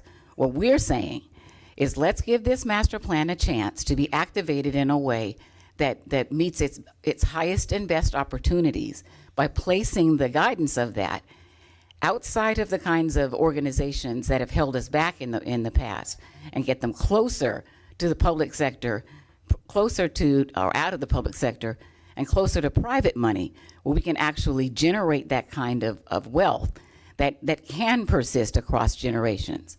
Because in the time since 1959, when, excuse me, TURA was first established, which is now goes by the brand name of Tulsa Development Authority, think about the amount of growth that has occurred inside of Tulsa County. Where and how much? And the fact that we can't see a mirror of that type of activity and success in the northern part of the city and in District 1, that is the result of decisions that the citizens made and the city's leadership made. And I'm just simply saying, let's pause. Let's not bicker about the wording.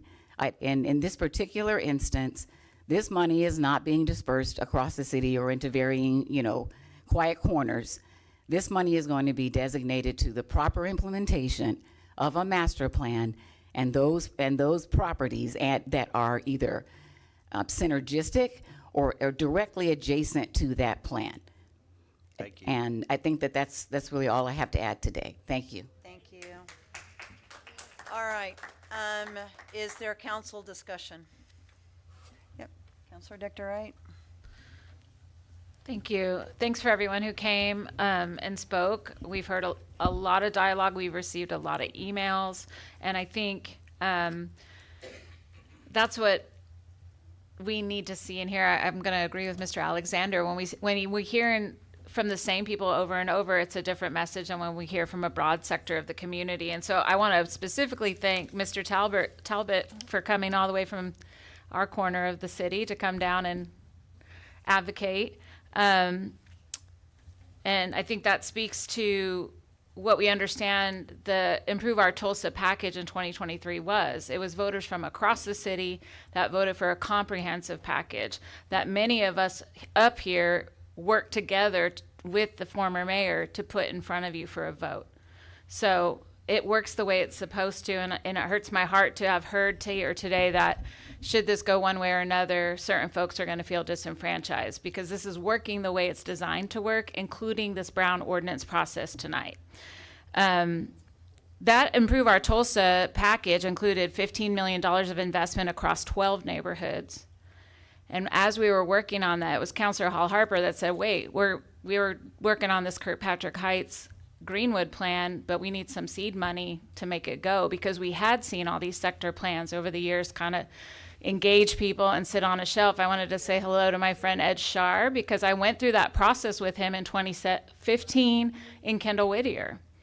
I was with the nonprofit in Kendall Whittier. He was with the nonprofit in Kendall Whittier. There were many, many interested parties, stakeholders, neighbors, businesses, small businesses, the University of Tulsa, all manner of stakeholders, and we showed up and did the work. Now, Kendall Whittier doesn't have the historic harm that Greenwood has, but it definitely was harmed when 244 went in.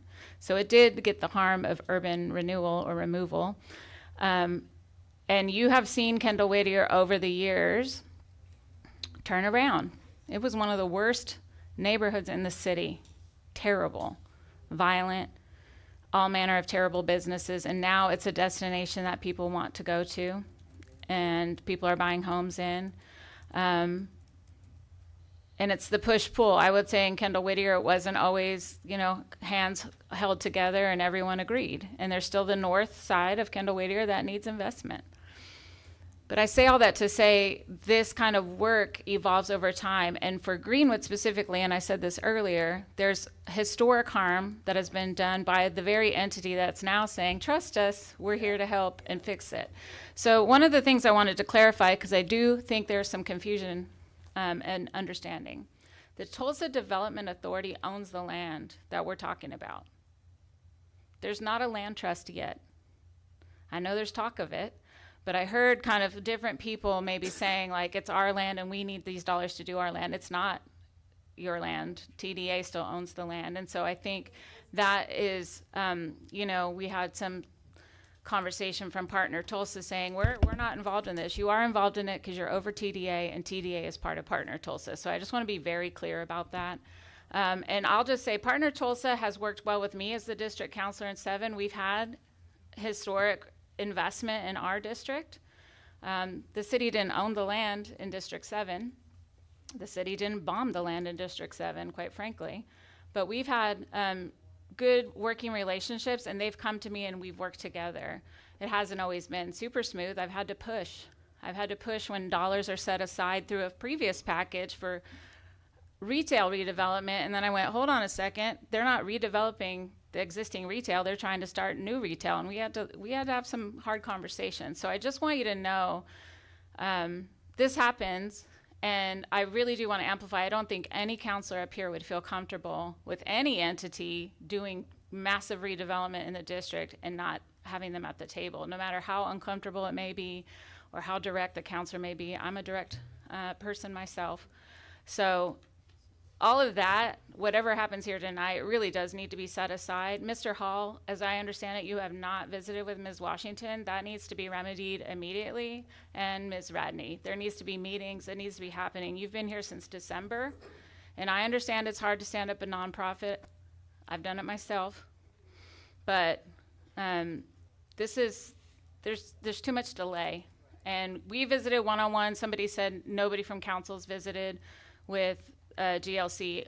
Mr. Hall and I did have a one-on-one conversation many, many weeks ago when this first came to our table. So I just want to correct the record on that. I don't know who else from my colleagues visited with him, but I definitely did.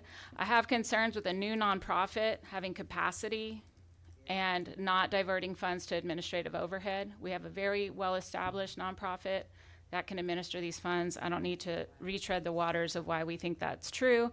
We know it to be true. It's been proven time and again, even most recently with the GEM. So I did want to say that, I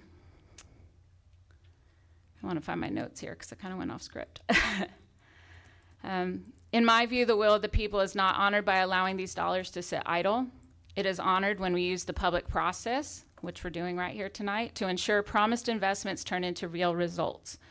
And I believe these results can be best realized by what is proposed in the ordinance. The $5 million is public seed money. We heard tonight, and I know it sounds very callous to say $5 million doesn't go very far, but when you think $500,000 fills in half of one side of a street, a sidewalk, these are the dollars we're talking about. So we have to have a group that's going to stack these dollars and have maximum impact. And it should not be locked into one organization or just one project or one narrow interpretation of how the work is going to be accomplished.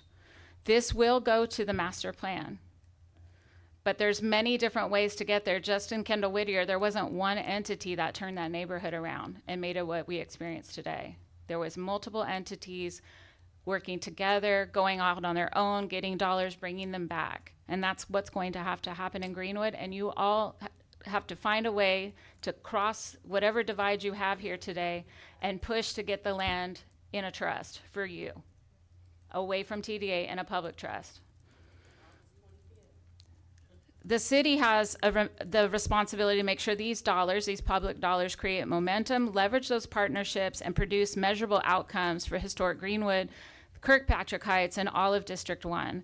The harm caused in 1921, and again through urban renewal, has been proven time and again to have impacted all of North Tulsa.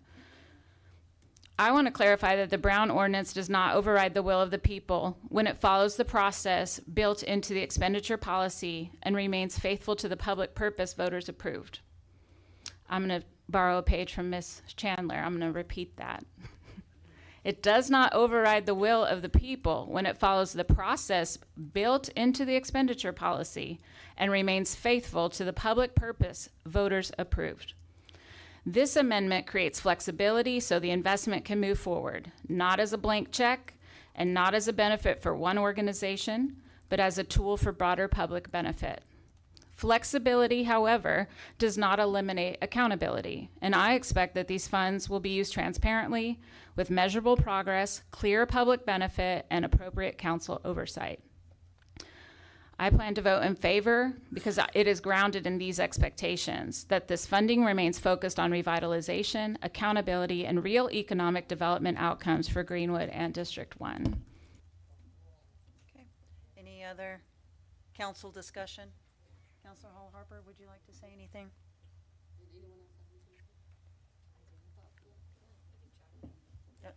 did you? No, I'm pointing to Counselor Lakin. Did you want to say? Okay. Counselor Dutton and then Counselor Hall Harper. Oh, okay. Okay. So I appreciate everybody that came out and spoke. Is that better? Yep. I appreciate everybody that came out and spoke. I have also received many emails in favor of this particular measure. And I want to address that there will not be a change, or the master plan distribution of funds will not be disrupted. That is what this is about. We are not disrupting, it is not going to be disrupting how any of it will be implementing the master plan. That is the priority.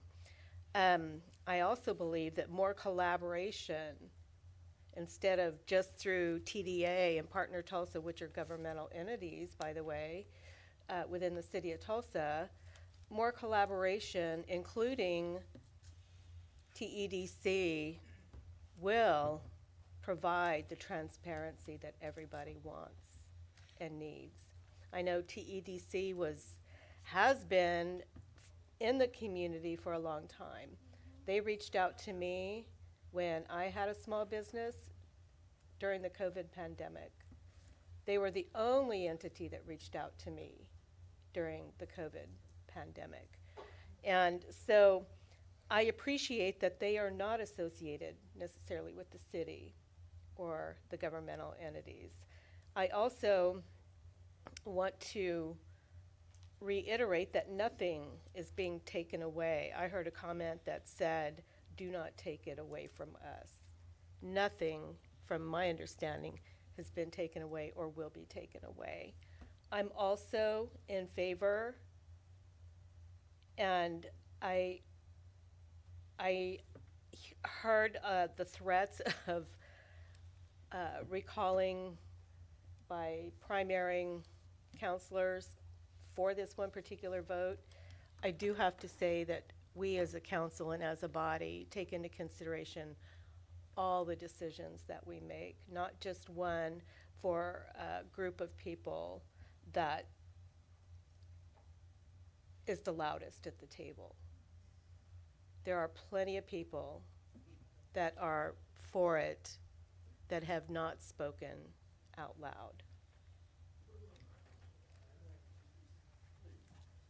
You done? That's it.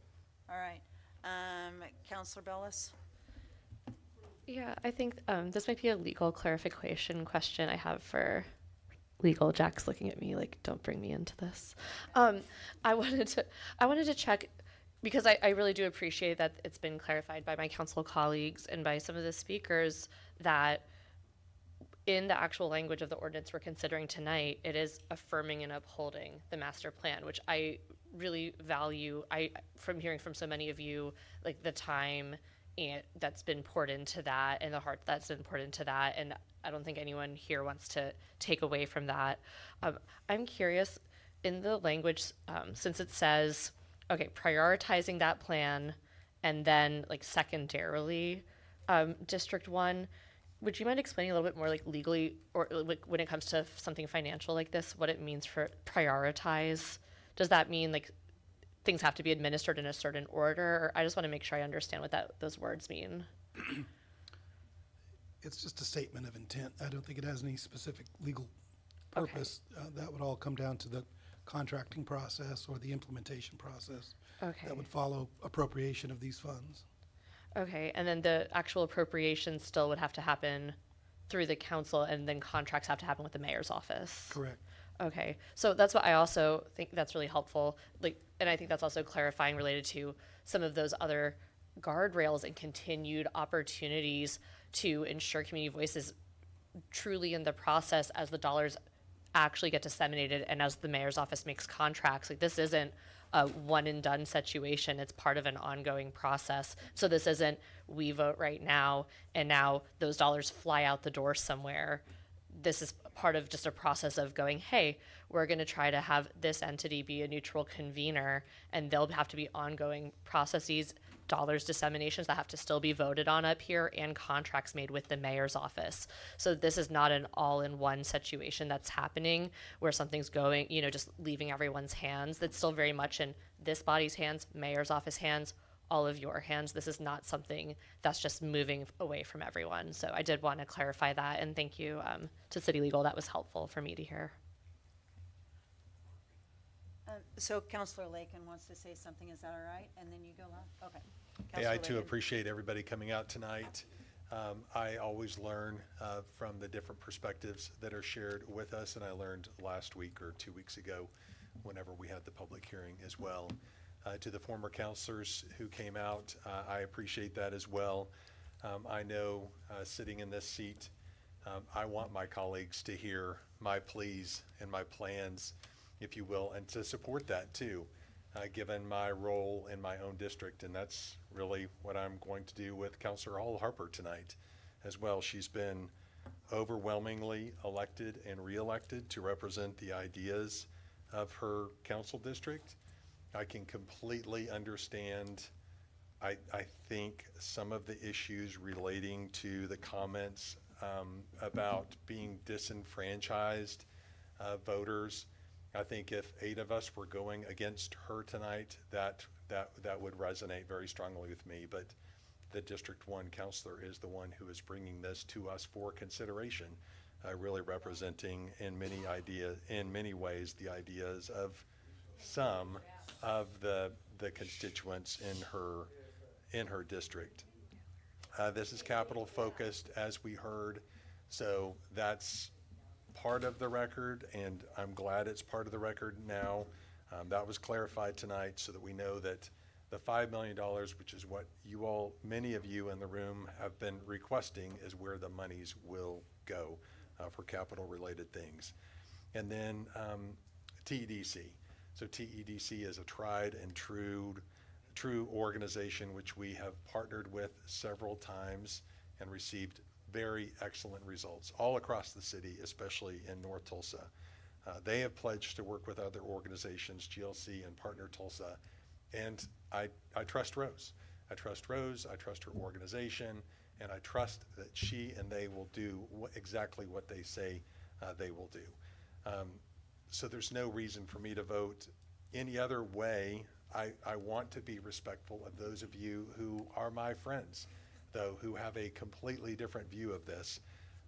But I do get comfort in the fact that we are working with a tried and true nonprofit organization. It will be capital focused, and that we're really, the rest of the council, should they choose to vote this way, is doing what the District 1 counselor in her role wants us and has asked us to do.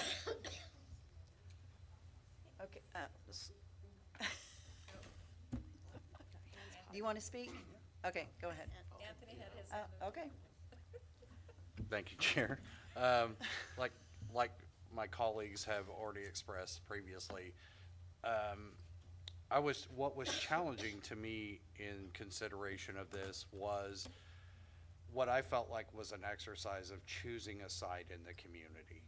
I felt like this was a discussion that should have been held outside of this body, that there could have been some consensus reached that didn't have to be aired here publicly.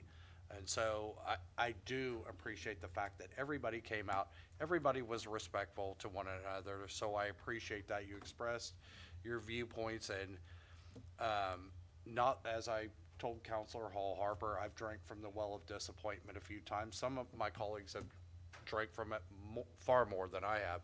And sitting here in the short time, there's things that I've tried to work on that didn't get done. And so, like Councilor Lakin said just a moment ago, Councilor Hall Harper was elected overwhelmingly to represent her district. I had a project that was kind of brought to me after it had already gone through a process, but somehow I was asked to just put my stamp of approval on it, but I was excluded from that process. So what she is stating here is that, you know, when the leadership and the elected voices that were elected for the community are exempted from that process in any capacity. I certainly feel that the counselor just doesn't have any role other than to just sit here and just rubber stamp or be here on a Wednesday night. So, Counselor, I would certainly express the same thing that most of my colleagues have up here stated about Rose. Spoken with Rose many times. She's very trusted. Obviously, the Moton project, Jim, is very successful. That was something that the community had worked on for a long time. And so I want to support my colleagues up here when I can.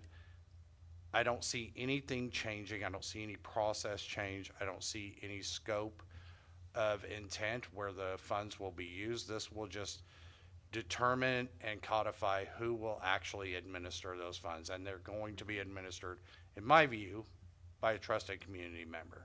So I'm going to be voting positively for this ordinance. All right, Counselor Archie? Okay, thank you. So I appreciate each one of you all coming out, and I thought long and hard about this. I had meetings with Councilor Hall Harper, with Rose. I met with John from GLC. I met with. I read emails from Partner Tulsa, and I talked with Counselor Q, and Counselor Q says, you don't represent special interests. Counselor Q is who is my predecessor, who I have a tremendous amount of respect for. She says, you represent the will of the people. And so I thought residents voted for $5 million to go into this master plan. They wanted to stay in the plan, and not to get off into the weeds, there are $2 million and another $1 million for technical things that are happening, this feasibility study. So there's a little bit more money there. And so, if it was the case that this $5 million was going to be redirected to another project or to some strip center in another part of Tulsa that was not in the master plan, I wouldn't support it because that's not what you voted for. I voted for the package as well, and I read the language. We voted for the $5 million to go into the plan. We did not vote on who would be managing and overseeing the funds. That would be determined at a later date. And so that's no insult to the work of Partner Tulsa or GLC. I think they should be at the table. I think that the work that they've done is tremendous. This is an opportunity for us to expand that partnership with someone who is trusted in the community. I have a small business as well, and during the pandemic, I received resources administered by Rose. Now, I don't think, well, people are laughing, but no one said anything negative about Rose because I don't think there's anything but trust that we've experienced. So I don't think it would be a problem me sharing this. I've been encouraged by my conversations with John Hall. He's expressed that he's more than willing to work with whomever, however they want, and facilitate a partnership as we move forward. And so, to Councilor Dr. Wright's point, my expectation is that they're going to follow through with that. Partner Tulsa has tremendous capacity. I trust that there will be collaboration there. And Councilor Hall Harper and I are different in many ways. I have a tremendous amount of respect for her, but I think that this is legit. I mean, we're not taking away anyone's money. It's going to be administered, and my hope is that Greenwood Kirkpatrick Heights Master Plan is going to thrive in this partnership. Okay, thank you. Councilor Hall Harper? Thank you, Madam Chair. And thank you for everyone that has come out. I want to just encourage everyone to please read the backup language of the actual ordinance. A lot of the comments that I've heard, it was clear to me that there was just misunderstanding. So please read that information. And I also encourage you to go to 2 weeks ago, the 29th, as well as today, the subcommittee meetings at 10:30 a.m., where a lot of the questions or concerns that were raised were addressed in those conversations. I understand we're elected officials, we're here all day. Most people have to work. And so you're not able to engage and see and hear all of that discussion because we have to have time to do this work. And unfortunately, it's during the day when a lot of people are not available to attend. And so again, please, I urge you to not only read the backup materials and familiarize yourselves with that, but also watch those subcommittee meetings, because that's where we have a lot of dialogue and Q&A. I also believe and think that elections should be respected. For those that may not know, my degree is in political science, pre-law, government. I teach government at TCC. I strongly believe in elections and the voice of the people.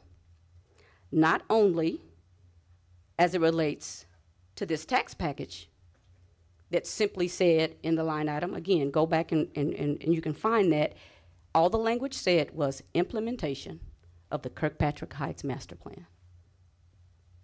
That's all it said.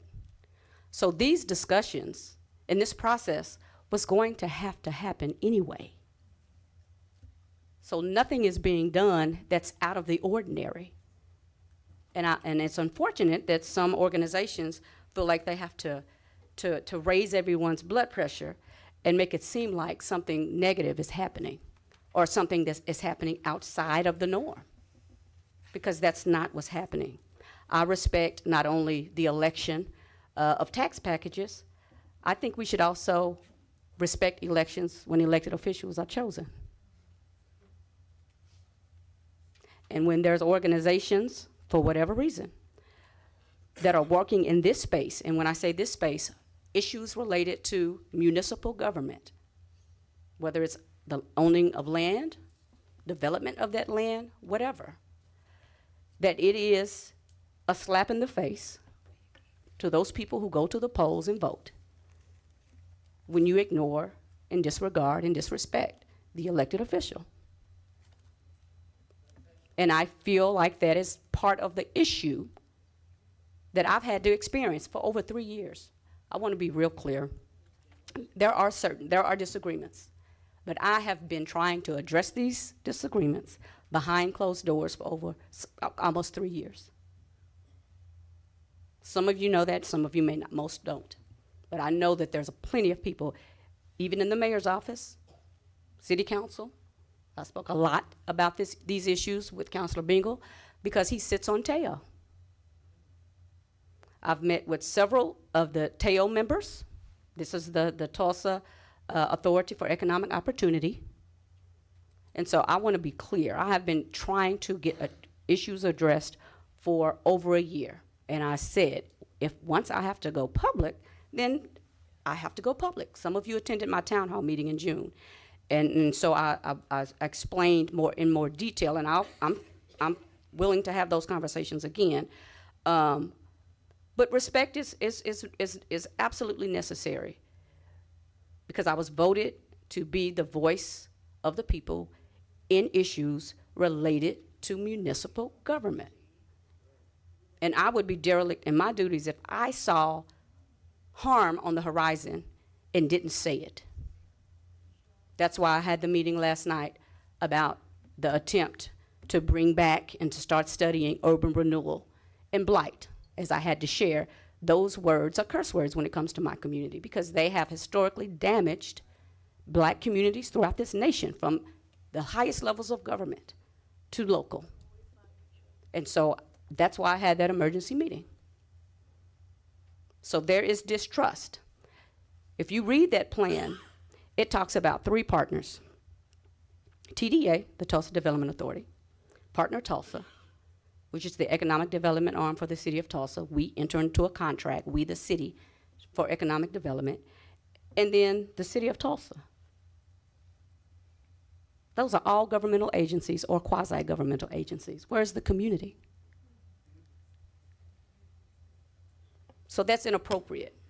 I'm willing to work with anyone in this process, but I felt it necessary for me to do my job, what I was elected to do, to bring someone to the table, an entity that's trusted.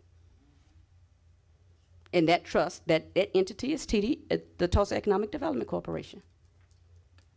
And they have a record. You've heard it already. Shops on Peoria, GM, the Greenwood Entrepreneurship at Moulton, the Save Our Homes Initiative.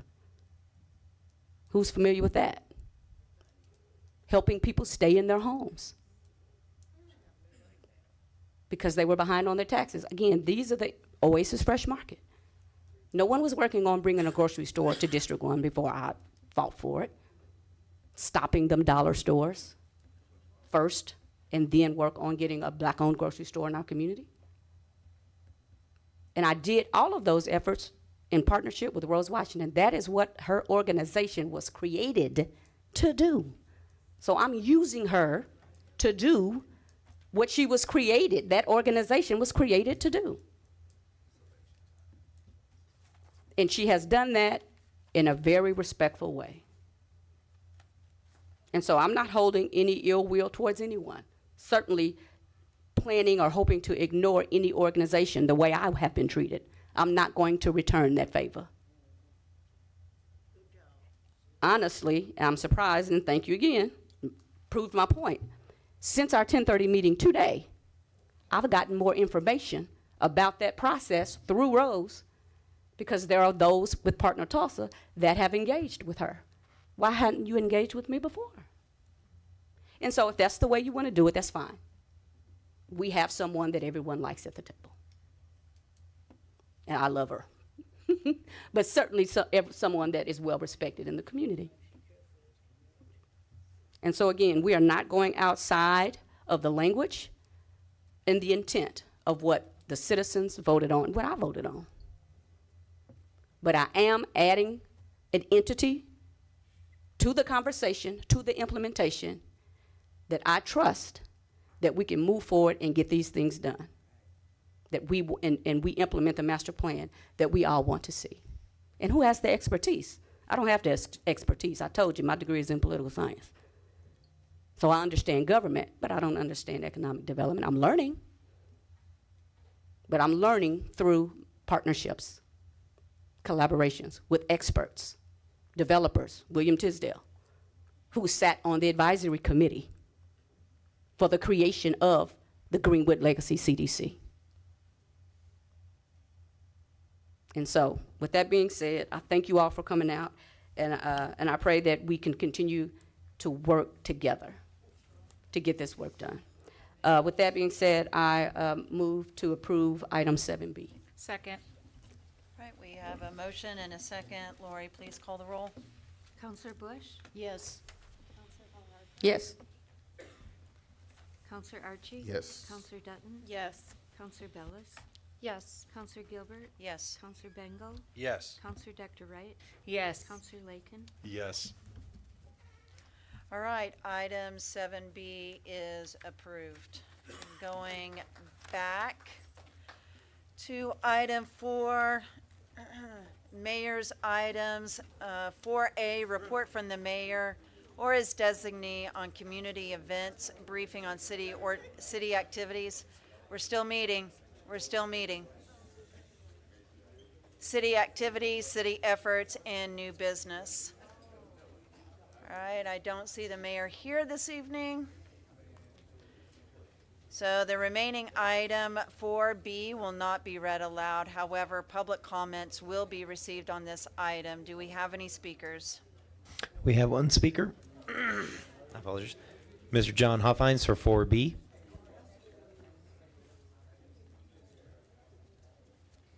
Thank you, councilors. Yes. Agenda item 4B. Almighty God, we invoke your guidance.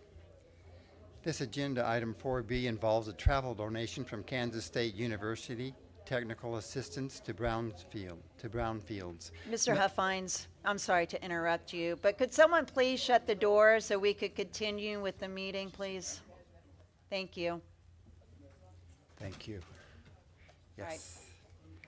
This agenda item 4B involves a travel donation from Kansas State University, technical assistance to Brownfields, known as KSU TAB, for John Hetherington to attend the Active Transportation Academy in Bentonville, Arkansas, June 2nd through June 5th of this year. It seems the purpose of this academy is to help communities learn practical ways to improve transportation connections, neighborhood accessibility, pedestrian safety, bicycle infrastructure, and the overall quality of life for residents.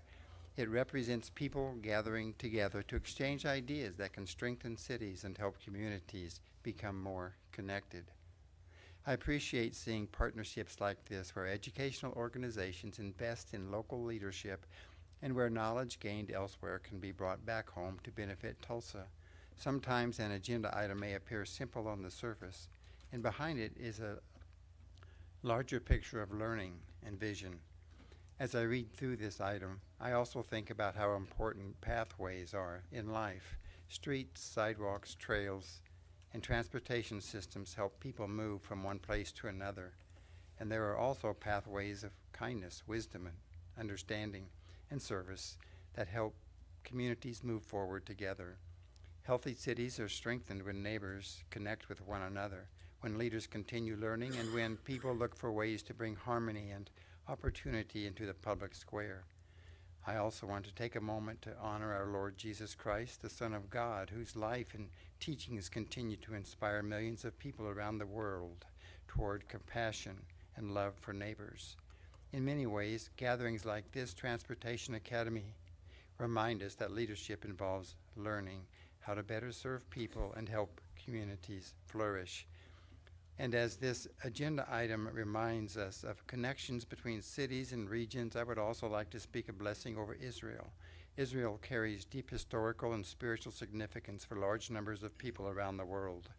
I pray for wisdom, peace, protection, and strong friendships among nations and among people of many backgrounds.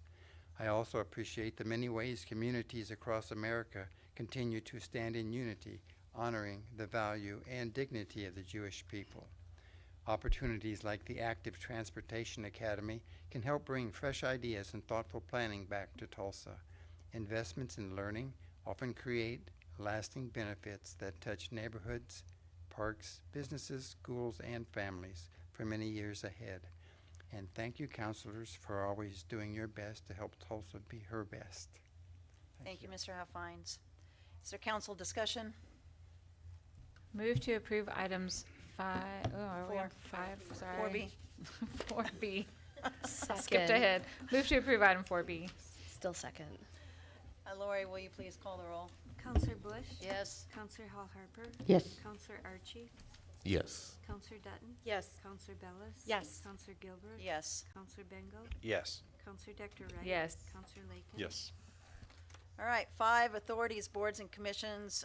5A, final plat for Patterson Farms Phase 1, consisting of 115 lots, 6 blocks on 27.3 acres, located on the northwest corner of East 41st Street and 145th East Avenue. B, final plat for Villas of Watercrest 2, consisting of 94 lots, 4 blocks on 20.75 acres, located on the southwest corner of 131st Street South and South Sheridan Road. C, rezoning application Z7856 from CSOL and RS3 to CS for property located at the northwest corner of West 61st Street South and South Union Avenue. D, rezoning application for major amendment PUD 375F to establish development standards to support multifamily development in Development Area D located on the northwest corner of West 61st Street South in South Union Avenue. E, rezoning application Z 7857 from SR to RS5. And CS for property located southwest of the corner of South 129th East Avenue and East 41st Street. F, resolution number 2959-1080 for the Tulsa Metropolitan Area Planning Commission pursuant to Title 19 Oklahoma Statute Section 86.3. Dot 7, amending the Tulsa Comprehensive Plan by adopting an amendment changing the land use designation from employment to neighborhood and local center on approximately 55.14 acres of property located on the southwest corner of South 129th East Avenue and East 41st Street South. G, rezoning application MPD 9 for CS RMH RM1 and AG to MPD 9 for property located north of the northeast corner of East 91st Street South and Riverside Parkway. H, MSA's transport rate alignment and treatment in place proposal. Do we have any speakers? Yes, we have 2 speakers. Our first speaker is Brandon Perkins for 5A.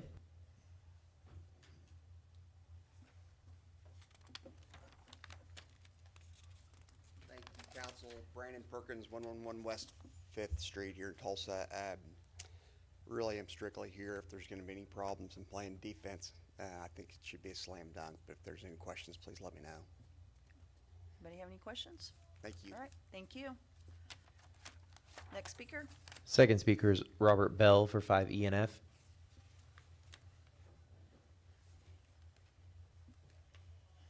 Trust me, I'll take up all my time. Our whole team is here. Dr. Rizwan, the owner, Mark McGuire's the engineer, myself, and we're in complete agreement with the Planning Commission and staff, and if you have any questions about us, we're here. Okay, any questions? All right, thank you very much. Any other speakers? We have no speakers. All right, council discussion. Move to approve items 5A through H. Second. Please call the roll. Counselor Bush? Yes. Counselor Hall Harper? Yes. Counselor Archie? Yes. Counselor Dutton? Yes. Counselor Bellis? Yes. Counselor Gilbert? Yes. Counselor Bengal? Yes. Counselor Dr. Wright? Yes. Counselor Lakin? Yes. All right, items 5A through 5H are approved. 6, ordinances, first reading. Item 6A will be read aloud and voted on separately. 6, ordinance amending the fiscal year 2025-2026 budget to make supplemental appropriations of $950,000 recognized from pledged revenues received from the Tulsa Community Foundation within the Public Safety and Protection Non-Federal Grants Subfund. This is going to the Animal Welfare Shelter. Do we have any speakers? We have no speakers. All right, council discussion. Okay. Move to waive city charter, council rules, order of business, and adoption, and adopt on first reading 6A. Second. Please call the roll. Counselor Bush? Yes. Yes. Yes.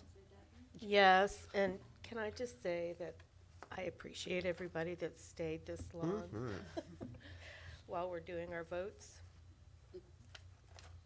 Counselor Bellis? Yes. Counselor Gilbert? Yes. Counselor Bengal? Yes. Counselor Dr. Wright? Yes, for 1/3 of our goal on this fundraising. Thank you. Counselor Lakin? Yes. All right. Let's do it. Item 6A is approved, waiving the city charter, council rules, and order of business and adoption on the first reading. The following item in this section of the agenda will not be read aloud, and without objection, item 6B will be forwarded to the next council meeting for action. 7, ordinances, second reading. 7A, ordinance amending Title 49, Tulsa Revised Ordinances, Administrative Permit and License Fees by amending Chapter 1, General Administrative Fees, Section 108, inspection fees, amending Chapter 3, building permit fees, Section 301, building permit application fee, and 302, building permit fee, amending Chapter 9, infrastructure development permit fees, Section 904, escrow amending Chapter 12, stormwater drainage fees by adopting a new Section 1207, floodplain modification review fee, amending Chapter 7, planning and zoning fees, Section 1701, planning commission application fees, and 1702, Board of Adjustment application fees. I need to learn how to read by like Counselor Lakin, and that carries the emergency clause. C, rezoning ordinance Z 7854 from CS to CG for property located east of the northeast corner of East 11th Street South and South 131st East Avenue. D, rezoning application Z 7855 from RS3 to RM3 for multi-properties located on the northeast corner of southeast corner, of West 42nd Street and South Union Avenue. E, ordinance amending Title 15, Tulsa Revised Ordinances, Title Franchise and Grants, Chapter 3, Title 2011, Oklahoma Natural Gas Company franchise, granting franchise for a term of 20 years, providing for the use and repair of right-of-ways, establishing engineering standards, defining grantees' duty to move or alter facilities, establishing a franchise rate of 4% of gross receipts, requiring a voter approval of this franchise at a special election on August 25th, 2026. F, ordinance amending the fiscal year 2025-2026 budget to make supplemental appropriations of $19,587.20 recognized from the unappropriated fund balance within the Urban and Community Forestry Program Subfund. Do we have any speakers? We have no speakers. What? Is there council discussion? I move to approve items 7A through F with the emergency clause on 7A. Second. Okay, We please. have to say except B. We have to do what? Except B. Oh, yeah, Except for 7B, which we already passed. Yeah, excluding So 7. 7A through 7F with the emergency clause on 7A, and we're excluding 7B because we already took action earlier Yep. this evening. Revised second. All right, please call the roll. Counselor Bush? Yes. Counselor Hall Harper? Yes. Counselor Archie? Yes. Counselor Dutton? Yes. Counselor Bellis? Yes. Counselor Gilbert? Yes. Counselor Bengal? Yes. Counselor Dr. Wright? Yeah. Counselor Lakin? Yes. All right, items 7A through 7F, excluding 7B, are approved with the emergency clause on 7A. All right, council items, counselors' announcements and reports on current community events, activities, efforts, and concerns. Other than announcements and reports, no discussion will ensue. Any announcements? Of course, Counselor Archie. So I have a question for Counselor Bangle. Oh, no. Counselor Bangle. Yeah, sure. Well, we could. Counselor Bangle, do you love the Red Dirt Rangers? You don't have to answer that. Just move on. Well, if you want to join me on May 29th at the Route 66 Village, we can experience the Red Dirt Rangers together. Because the West Tulsa Centennial Pre-Cruise Bash is happening that night at the Route 66 Village from 4 to 8 p.m. We can bring our own lawn chairs, blankets, and snacks. Food I'm officially trucks will shipping be you there. two. And then I'm officially embarrassed. oh my gosh. And it's going to be fun for the whole family. And so Route 66 Main Street is putting it on. We are celebrating the centennial on the west side and all along the route. But I'll text you the invite. I hope you'll join me. What about the rest of us? I Counselor? feel hurt being on I like snacks. Route Oh, okay. 66 that I was I'm not I'm cordially sorry about that. invited. I'll send it to Nor you all. was the chair. I will blind copy everyone. Okay, I'll give it to you, Sarah. All right, any other announcements? Yeah. All right, I would like to make an announcement. We learned today that former Tulsa City Councilor Thomas Manser passed away. Former Councilor Manser served District 7 for one term, beginning in December 2011 when Councilor Lakin and I first came on the council. He was a civil engineer. Manser brought a spirit of collaboration and a focus of problem solving to the council. We thank him for his service to our city and send our condolences to his family. Yes.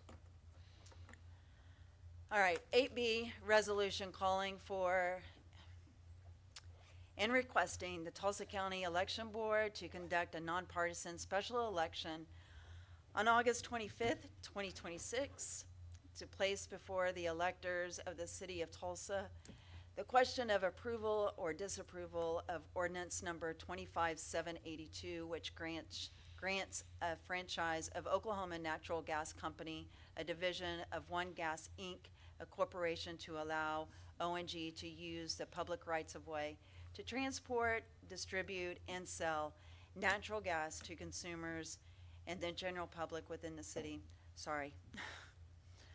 Reproducing the exact ballot language, allowing for absentee balloting, requesting the Tulsa County Election Board to coordinate within the election boards of other counties in which the city of Tulsa is located, requesting that those voting precincts located partially inside partially outside the city limits of the city of Tulsa remain open for the election, requesting the mayor to issue a proclamation calling the election. This carries the emergency clause.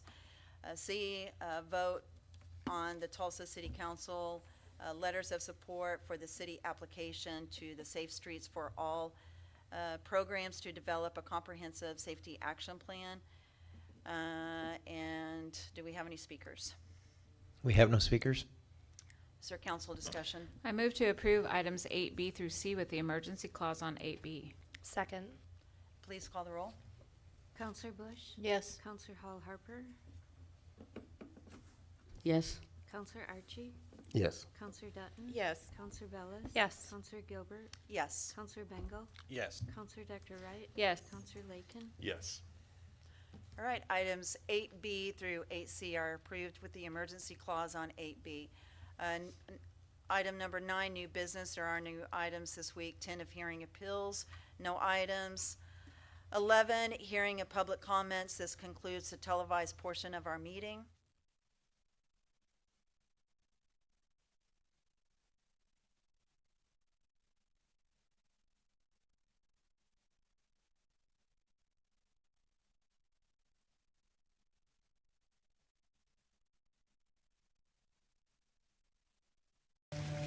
With every raindrop,